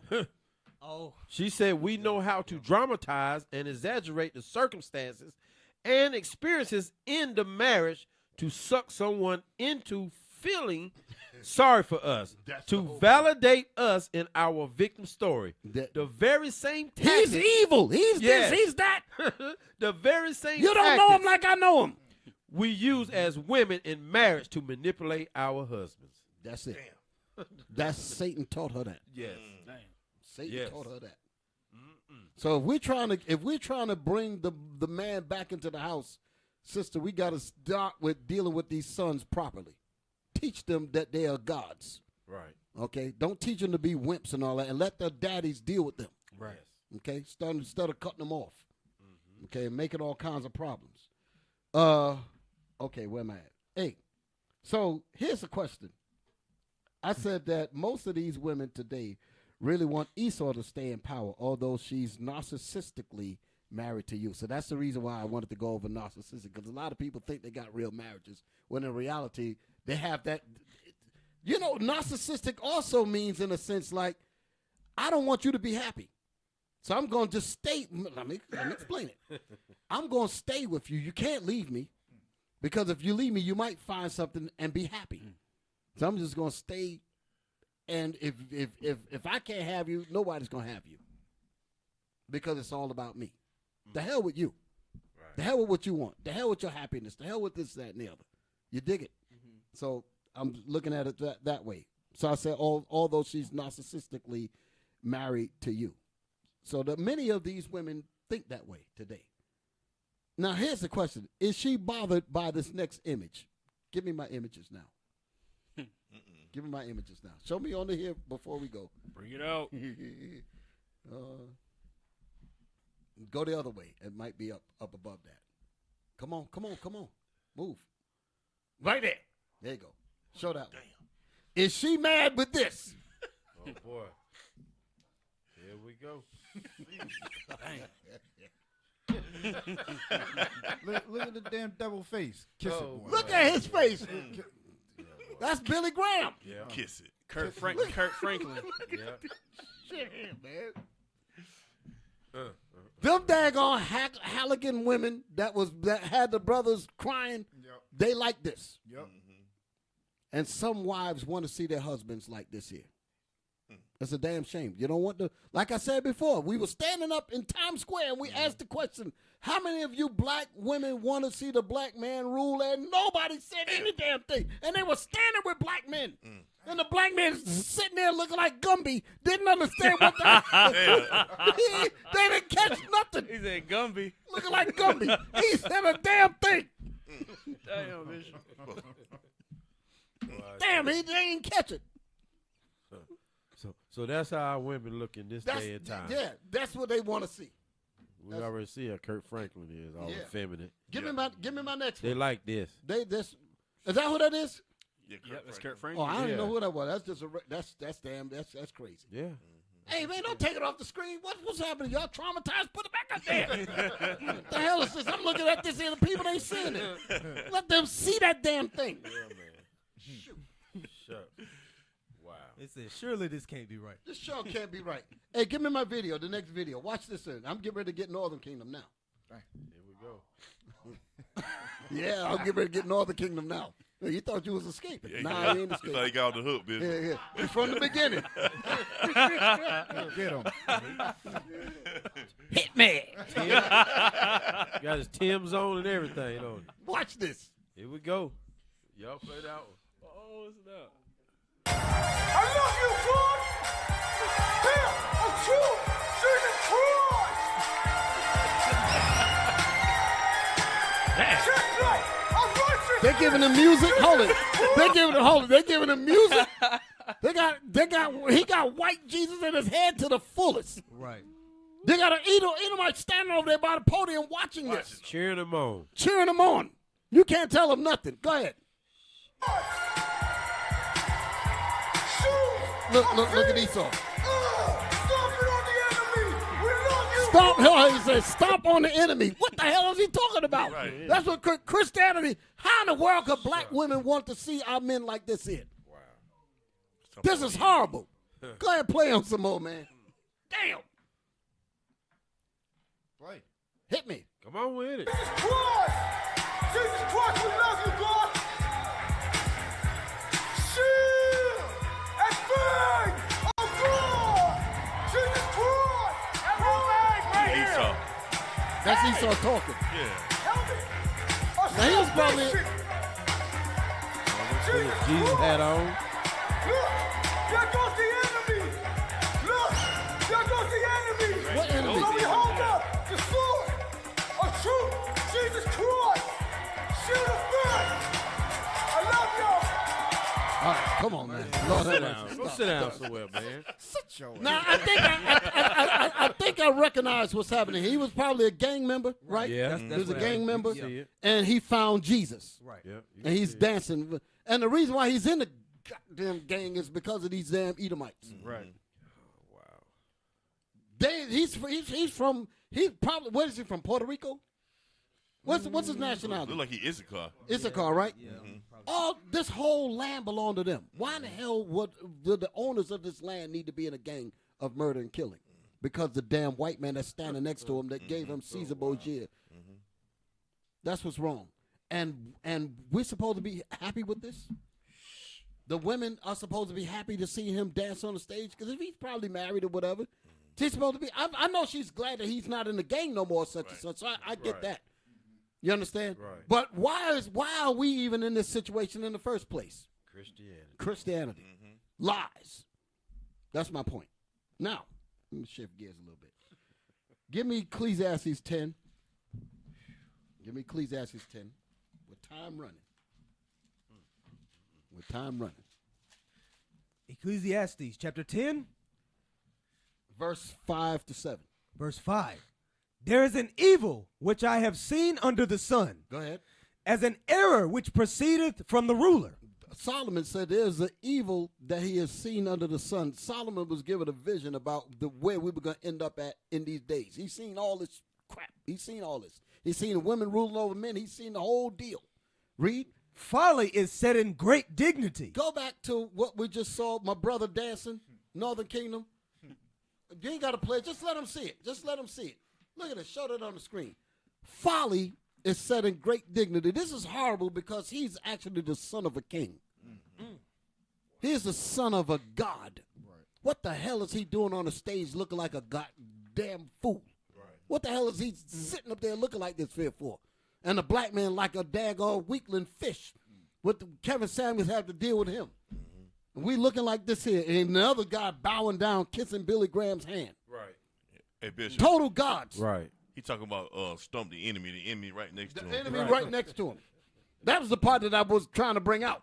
He talking about swinging the enemy, and the enemy is the reason why he ain't got a goddamn thing. Right. Excuse my French, man. Let me just calm down a little bit. Shoot. Oh, boy. Read. Folly is set in great dignity, and the rich sit in low place. The rich is him. Put him back on the screen. Follow me, brothers. The rich is my brother. He's sitting in a low place, somehow a gang coming up there, pop locking and all of that, and they playing music, making a complete ass. This is basically a minstrel show. Right. Yep. Exactly what it is. A minstrel show. That's what they're having fun, laughing at him. They go home laughing at this brother. Just like we read in the Willie Lynch letter where they destroyed the man in front of the mother, the wife, and the children. That's what they're doing right here. That's exactly what it is. And the white man standing right there basically with a whip. Dance, boy. Dance. Yep. Read on. I have seen servants upon horses and princes walking as servants upon the earth. We're the princes. The name Israel means the prince of the power. We are the princes of God, and we're acting like we're bums and nothings. Everybody ruling over us. Right. Like the brother said earlier, we the ones that need to be mad as hell. Nobody need to be madder than us. Right. Nobody. All right. Now we're ready to change gears. Let me see what article is this here. Go back to my.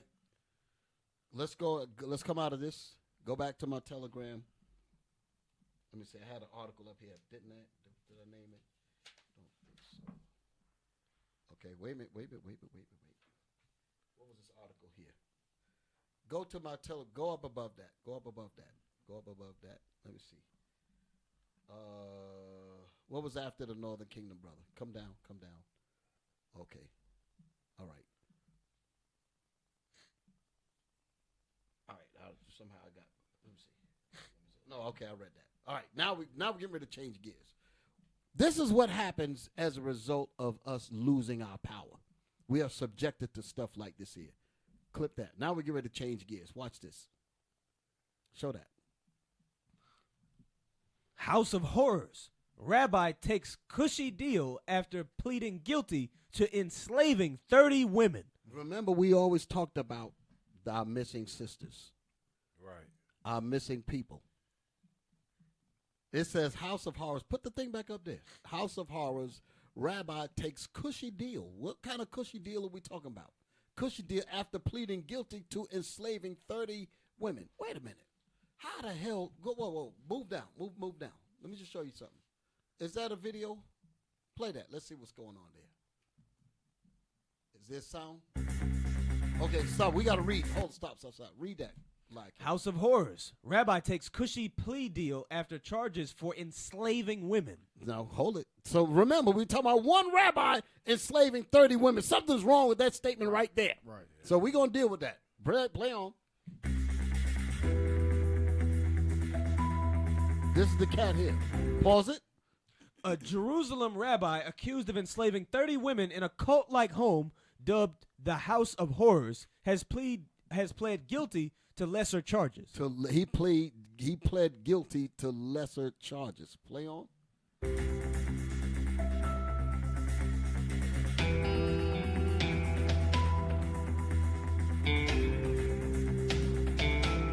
Hold it. In return for a lax sentence of community service and cash compensation to his victims, according to reports. Wait a minute. So he pleaded guilty in return for a lax sentence of community service for enslaving 30 women. Wow. So hold it. There's a whole lot of bullshit going on right now. It is. They ain't no one man enslaved no 30 women, his old ass. Right. He basically was the sacrificial lamb or the fall guy to let the other real criminals get off. Right. This is out of New York, by the way. New York Post, this was dealing with that situation. Come out of this. We coming back to this. No. I'm trying to keep it to a particular way because, like I said, all of those people is involved in this. It ain't just him. But he said, listen, let the rest of let 29 of the rapers go, and I'll take the fall for community service. Wow. Community service. This is some bullshit. Play on, man. But why am I bringing this out right now? Because when we lost our power, when Satan got in and destroyed the unity among us and destroyed our family unit, it paved the way for Satan to set up his people to do these kinds of things here and get away with it, basically. And this is what we're subjected to because we lost our power. This is what we got to deal with. He supposedly have 30 women, and he pays them $30 whatever dollars. So supposedly, and he gets off basically scot free. Right. And the other rapists who was really dealing with it, they ain't even brought into question, and it ends right there. New York Post. Wow. That's what we're talking about. Play on. We'll come back to this.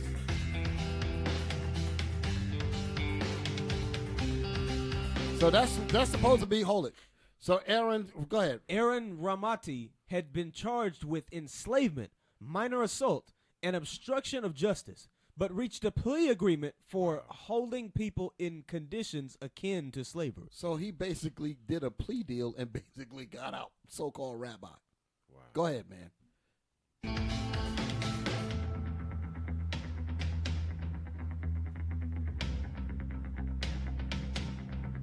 The deal came with a sentence of just 9 months of community service. 9 months of community service? Wait a minute. Wow. I need to look up what it means to be on community service. Hold it. I got to look it up. I got to see what it means to be on community service. Let's see. They gave him a job at Goodwill, Bishop. I got something better than that. I got something better than that. Put Probably that up watching there. the police No. cars. Watch this. Caught it. I just sent y'all something. Y'all got it? Put that up there. Community service. What are the most common types of community service? Common types, meaning these are the ones you usually gonna get. Go ahead. Community service is, as the title suggests, a form of doing something that helps the community in some way. Mm-hmm. The most common form is trash cleanup. So that means he gets to go and pick up mattresses. Dirty mattresses. He gets to go pick up dirty mattresses. Let's just leave it there. Okay? So that's his punishment. Mm-hmm. Go back to the thing he said for 9 months, right? Mm-hmm. Give me my other picture with the mattress. Give me my other picture with the mattress. Bring it out. Show that. This is the same place where these people were enslaved at. This was in that daggone that thing in Brooklyn, that raid. Right. That's where this happened at. The rabbi that got busted supposedly. He's looking to stain on that damn thing. Wow. That's blood from rape. That's what that's from. That old man didn't do that. All 30 of those dudes was taking their time raping our sisters all in that damn place. And none of them got charged. None of them. And the one that did take the lick, so to speak, got community service where he can actually go and say, well, let me help you bring the mattresses out that my boy soiled. Wow. Right. You know, that's something in criminal psychology. The rapist actually gets to go back to the crime scene and relive the moment. Pick his souvenir up. Yeah, pick his souvenir up. Wow. That's the punishment he got. Damn. That's crazy. Oh, Lord. Go back to the video. The deal? The deal came with a sentence of just 9 months of community service and $34,000 in damages among 30, quote unquote, among 30 people. And it's going to be taxed like hell. Probably got bull crap. Anyway, go ahead. In damages owed to his victims, and was reached after 11 women declined to testify because they were too traumatized to face him. They were too traumatized to face him because he was the ringleader of his other buddies that was actually doing the raping. So when we talk about a lot of our sisters turn up missing, like when we was going over that thing about them rats in the sewer, the so-called Jews running through them damn tunnels, that's what they were doing. They were raping our women.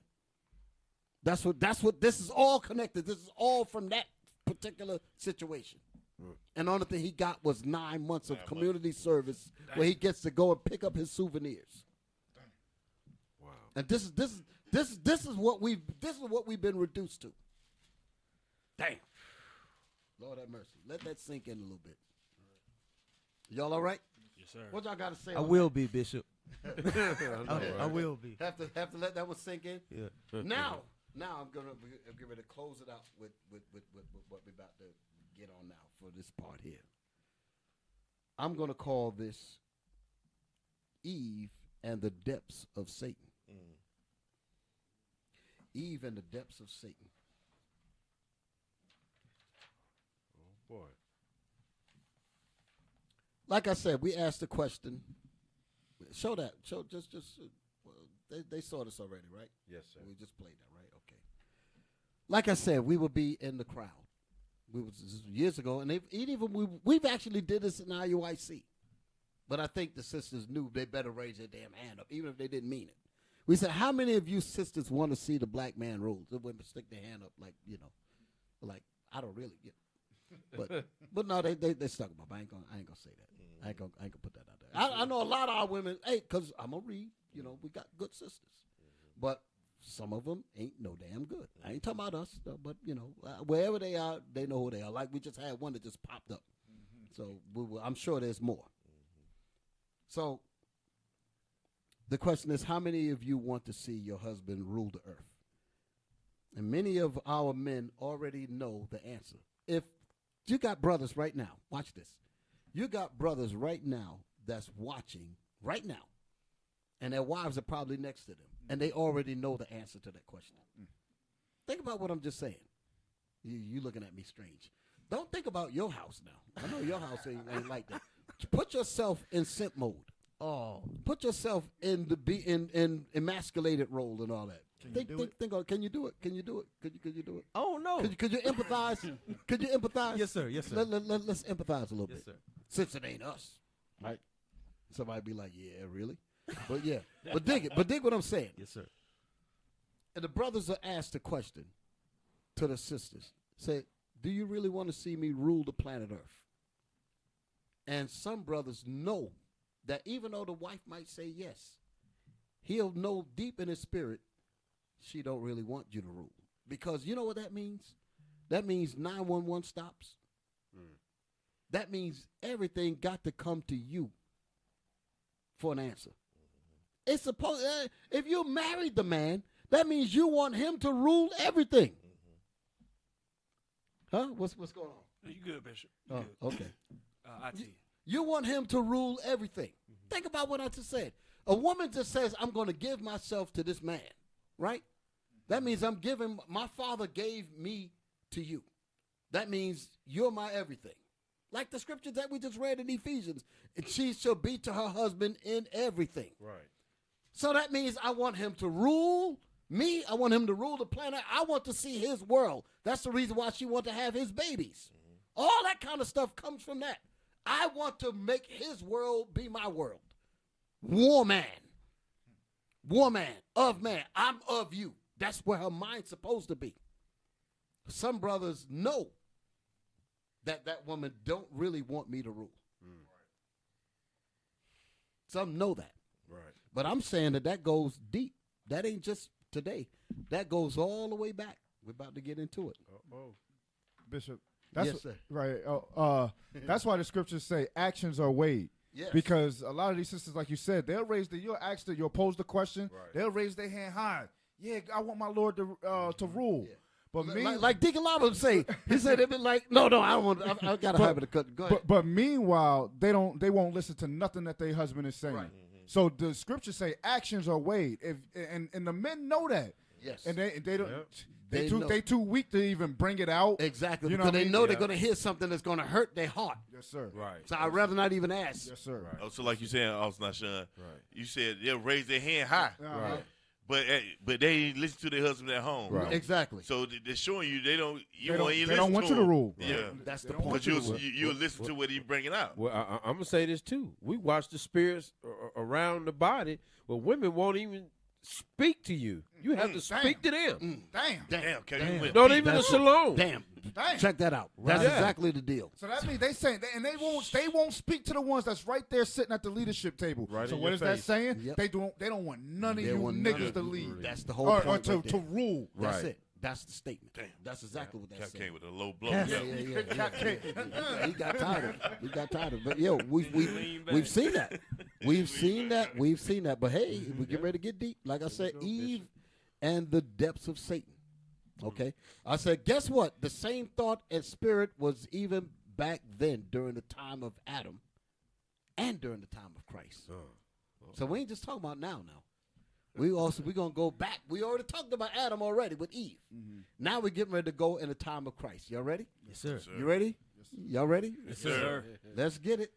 Like I said, Eve was rebellious against Adam because once she didn't want the man to rule over her. She did not want Adam to rule over her.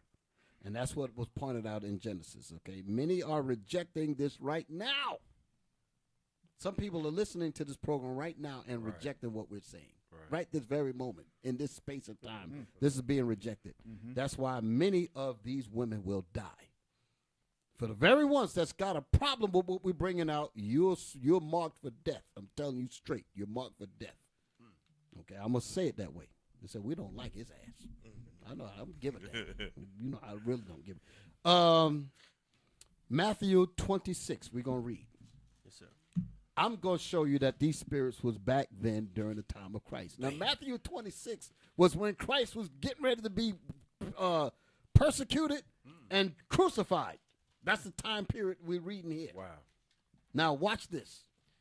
Matthew chapter 26. We're going to read from verse 59 on down. Now, listen to the point that I'm going to bring out now. I'm going to bring out that we had those spirits that was back then that did not want to see the black man rule. You say, well, how the hell is he going to pull that out of what we're about to read? Because I read the scripture. I hear brothers saying it now. What the hell is he going to pull out of this to suggest what he just said is in here? We're going to find out. Watch. Matthew chapter 26, verse 59. Now the chief priests and elders and all the council sought false witness against Jesus. They looked for false witnesses to kill Jesus. This is now the council was the Pharisees, the scribes, but they were underneath the auspices of Rome. They were the ones that Satan had basically gave them their seat of authority to be over the Israelites. So they were trying to please Rome, trying to please Esau. Read it again. Now the chief priests and elders and all the council. You remember that there was another scripture that said that they feared that the Romans would take away their place? Right. That's the proof of what I'm talking about. Right. Find that scripture real quick. Right. John something, 51, something like that. I have other sheep. It's in that line of scripture. Look for that. No, this fold. Yes. But it's I'm thinking I'm getting it right. Look for it's 1 second, brothers. We got time. We got time. Let me see what I got after. You want the scripture to say Romans will come and take away our place, Bishop? That's what I want. That's what I want. John 11, 47. Yes, sir. That's it. That's the scripture. That's it. Read Yes, that. sir. John chapter 11, verse 47. Then gathered the chief priests and the Pharisees a council. This is the same group that we're reading here that's trying to try Jesus. Go ahead. And said, what do we? For this man doeth many miracles. He making us look bad in front of the white man. Damn. Go ahead. If we let him thus alone, all men will believe on him. If we leave Kevin Samuels alone, if we leave Adam alone, if we leave them Israelites alone, they're going to grow and they're going to continue and get all the men to follow Christ. Yeah. And we black women are in trouble. That's why I don't want you ruling. Go ahead. And the Romans shall come and take away both our place and nation. Meaning they're going to take away our position, so we don't want to lose that. Wow. That's how they feel. Now go back. That's all I wanted. Now go back to where we was at. Matthew chapter 26, verse 59. Yes. Now the chief priests and elders and all the council sought false witness against Jesus to put him to death, but found none. So they were looking for they were looking for niggas. These are black people now. Looking for black liars. Like we had a bunch of damn scandalous liars in 2018. Looking for niggas like that. Okay? This is what it's talking about. Looking for those kind of niggas. That's what they were talking about. Read it again. But found none. But found none. Go ahead. Yea, though many false witnesses came, yet found they none. Meaning that their lies weren't good enough. They were just making up some crazy ass stuff, and they be like, "Nah, this shit ain't gonna work. You niggas need to work on your lies. Your lies ain't good enough." Like some of these cats that we had, with their 15 cent worth of lies, and thinking they're on some professional level. Right. I said, 15 cents worth of niggas coming up here trying to lie on us. Wow. Go ahead. At the last came two false witnesses, and said, "This fellow said, I am able to destroy the temple of God." So one of them came up and said, "Listen, I got something that's going to make it all look right," because their point is, this is treasonous. Read that again. And said, "This fellow said, I am able to destroy the temple of God. They're saying this is what Jesus said. They said, listen, Jesus said that he's able to do what? Destroy the temple of God. Meaning the temple that they built. Mm-hmm. Go ahead. And to build it in 3 days. Go ahead. And the high priest arose and said unto him, answerest thou nothing? Don't you have something to say, Jesus? You don't want to answer these charges? Go ahead. What is it which these witnesses witness against thee? What is it which these witnesses, what's it going to be? What you going to do? Go ahead. But Jesus held his peace. Christ didn't even answer them niggas. Go ahead. This is all black folks now. Go ahead. Right. And the high priest answered and said unto him, I adjure thee by the living God, that thou tell us whether thou be the Christ. Well, then you tell us that if you're the Jesus, that you're the Christ that everybody say you are. Let's see. Are you going to at least speak to that? Go ahead. The Son of God. Because they know what that meant. Because if he said it, does that mean he's ruler over everybody? Right. That's what they're trying to get him on. Mm-hmm. Go ahead. Jesus saith unto him, thou hast said. Thou hast said, meaning I am, damn it. But because you said it. Go ahead. Nevertheless, I say unto you, hereafter shall ye see the Son of Man sitting. Now he getting ready to let them know, yeah, I am the one. And when I get my power, I'm going to tear your ass up. Right. They didn't want to hear that. Yeah. Go ahead. Nevertheless, I say unto you, hereafter shall ye see the Son of Man sitting on the right hand of power and coming in the clouds of heaven. Go ahead. Then the high priest rent his clothes, saying, he hath spoken blasphemy. Say he has spoken blasphemy against my white God, against Caesar. Go ahead. What further need have we of witnesses? We don't need no more witnesses. The man already said that he's going to rule over everybody. We don't want this. Man. This is Eve's spirit. This is a lot of spirits that's in houses right now. Right. We don't want this kind of talk among husbands. We don't want this kind of talk among Jesus and his disciples. We don't want this kind of talk among Adam. Go ahead. Behold, now ye have heard his blasphemy. Now you have heard this man say that he's the Jews. That's what, like they said us. He said that we're the sons of God. Right. Go ahead. What think ye? They answered and said, he is guilty of death. That's what the black people said. They turned and said, what do y'all say about this man? About this Jesus? The Negroes, black women, or black men say he is worthy of death because he spoke and said that he's coming with the power of the Most High to put the whole earth in subjection. What was he really saying? That you black men are going to rule this earth in righteousness. They didn't want to hear none of that. We want Caesar to rule. Wow. Go ahead. Then did they spit in his face. Go ahead. And buffeted him, and others smote him with the palm of their hands. Dang. Go ahead. Saying, Christ went through all of this. Prophesy unto us, thou Christ. He said, bam, they hit him in the back of the head or something and said, who hit you? Making mockery. Right. Go ahead. Who is he that smote thee? Now Peter sat without in the palace, and a damsel came unto him, saying, thou also wast with Jesus of Galilee. But he denied before them all, saying, I know not what thou sayest. Read that again. Now Peter sat without in the palace, and a damsel came unto him, This saying, is what I wanted to get to. Here we go. Here we go. What verse are you in? 69. Okay. Read that again. Now Peter sat without in the palace, and a damsel came unto him. A black woman. A black woman came unto Peter. Peter was doing what? What? Read about Peter again. Now Peter sat without in the palace. Peter sat on the outside of the palace. Go ahead. And a damsel came unto him, saying, thou also wast with Jesus of Galilee. You also was with him. Go ahead. But he denied before them all. But you remember Christ told him earlier, he said, you were going to deny me 3 times. Right. So that's what's happening now. Read that statement again. But he denied before them all. So, but notice what happened. The damsel caught him the black woman caught him outside.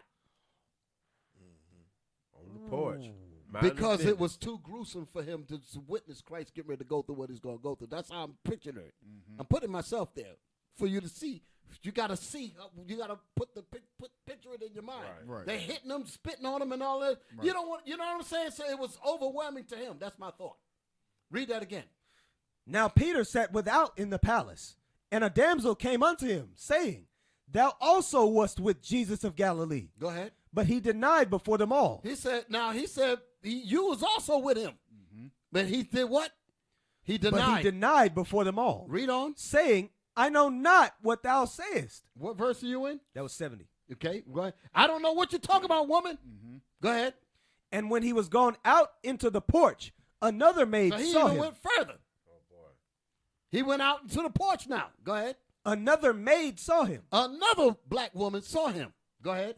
And said unto them that were there. And said unto them, the rest of the nookers that were standing around, she is going to point that Peter was a part of Jesus' crew. So get him too. The second one. Yes, The second black woman. The second black woman. That don't want to see them That rule. don't want to see the black man rule. Read Get that him. again. Another maid saw him and said unto them that were there, this fellow was also with Jesus of Nazareth. Damn. Was also with Called Jesus him of out. Nazareth. Called him out. Go ahead. And again he denied with an oath, I do not know the man. And after a while came unto him they that stood by. What verse are you in? 73. Okay, now, my question is, what was the spirit in these women here? Wow. Both of them. What was their spirit? Why did they point him out? I've never thought about that before. Of course you didn't. Why did they point him out? What mind frame were they in? He's the next leader. That's Right. what I was He's the next one. He had the teachings. He's right. He's the next one. He's the next one. We getting ready to get rid of Jesus. We don't want what Jesus brought, and you're gonna take over. We don't want that either. Get his ass too. He's gonna carry We want on. the whole. We want the whole black rulership extinguished. Take down we don't the want leadership. no seat. Take them all out. Wow. That was going on in Jerusalem. Spirit of Eve. That's heavy. Yes, heavy edition. You peel the layers back on that one. Damn. Don't forget him. They had just watched Jesus, a black man, Right. even if they didn't believe he was the Son of God, Right. be slapped, spat on, Yeah, and on all going to that. be murdered. Yep. And they walked right outside and put that same fate on a man who wasn't even, they didn't even know it was him. Right. It was Peter. But she said, "But get him too. Yep. Get him too." In other words, do to him. He ended up dying later anyway. They ended up killing him anyway. But it said, "Do to him what's done to Jesus," because he's part of that. In other words, we don't want Jesus. We don't want anything connected to Jesus. Right. We don't want anything about what he taught. His down. black rule. Give me Revelation, the 2nd chapter. This is what they were trying to get rid of. Because when Christ told the Pharisees and the scribes, they said that that he said that I was going to end up ruling anyway. This is what he was saying. Revelation 2:25 to 27. Yes, sir. Revelation chapter 2, verse 25. But that which ye have already, hold fast till I come.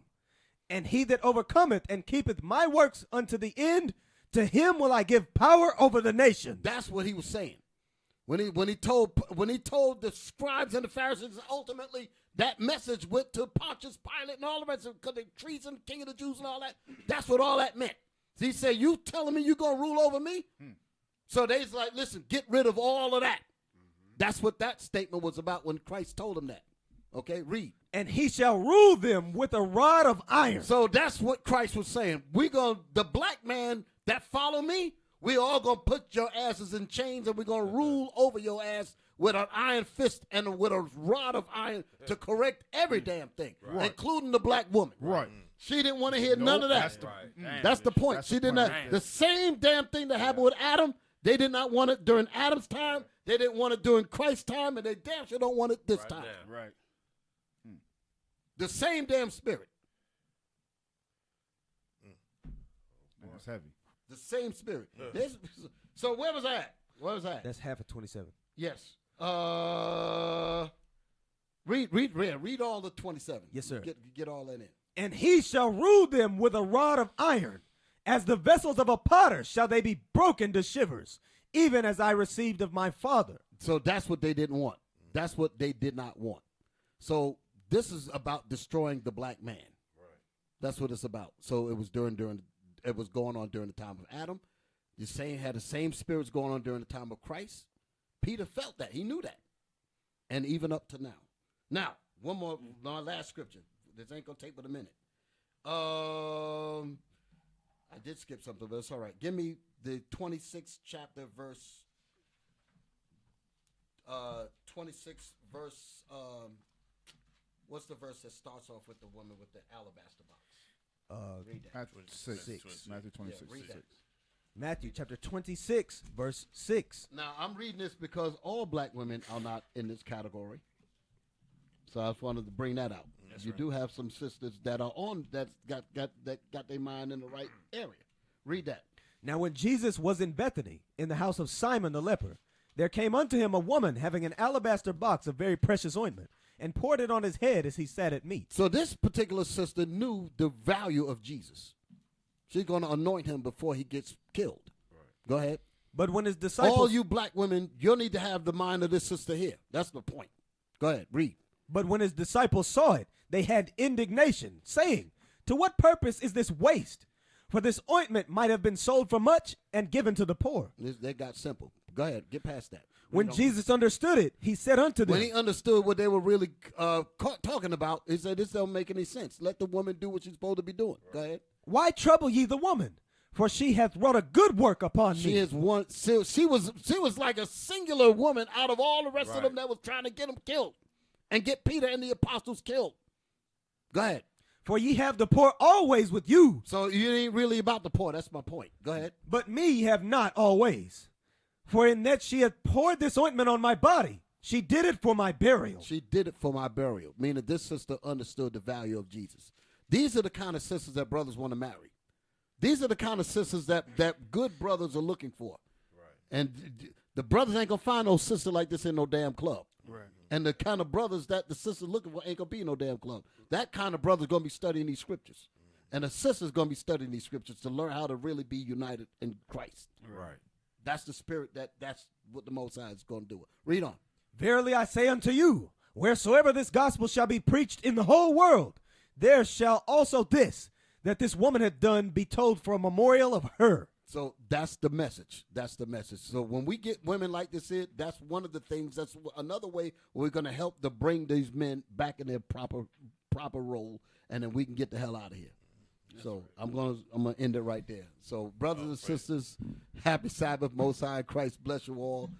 Stay tuned for Fix Your Faces coming up right next. That's right. And closing remarks real quick, brothers.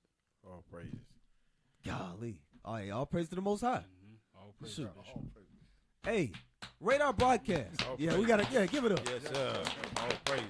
Yes, sir. All praises. Good stuff there. I thought about clapping, but I didn't know if I was the saw you. only one. You saw me? You thought right after those Sabbath class. I got you. Yeah. You in the spirit, though. Go All ahead, praises. officer.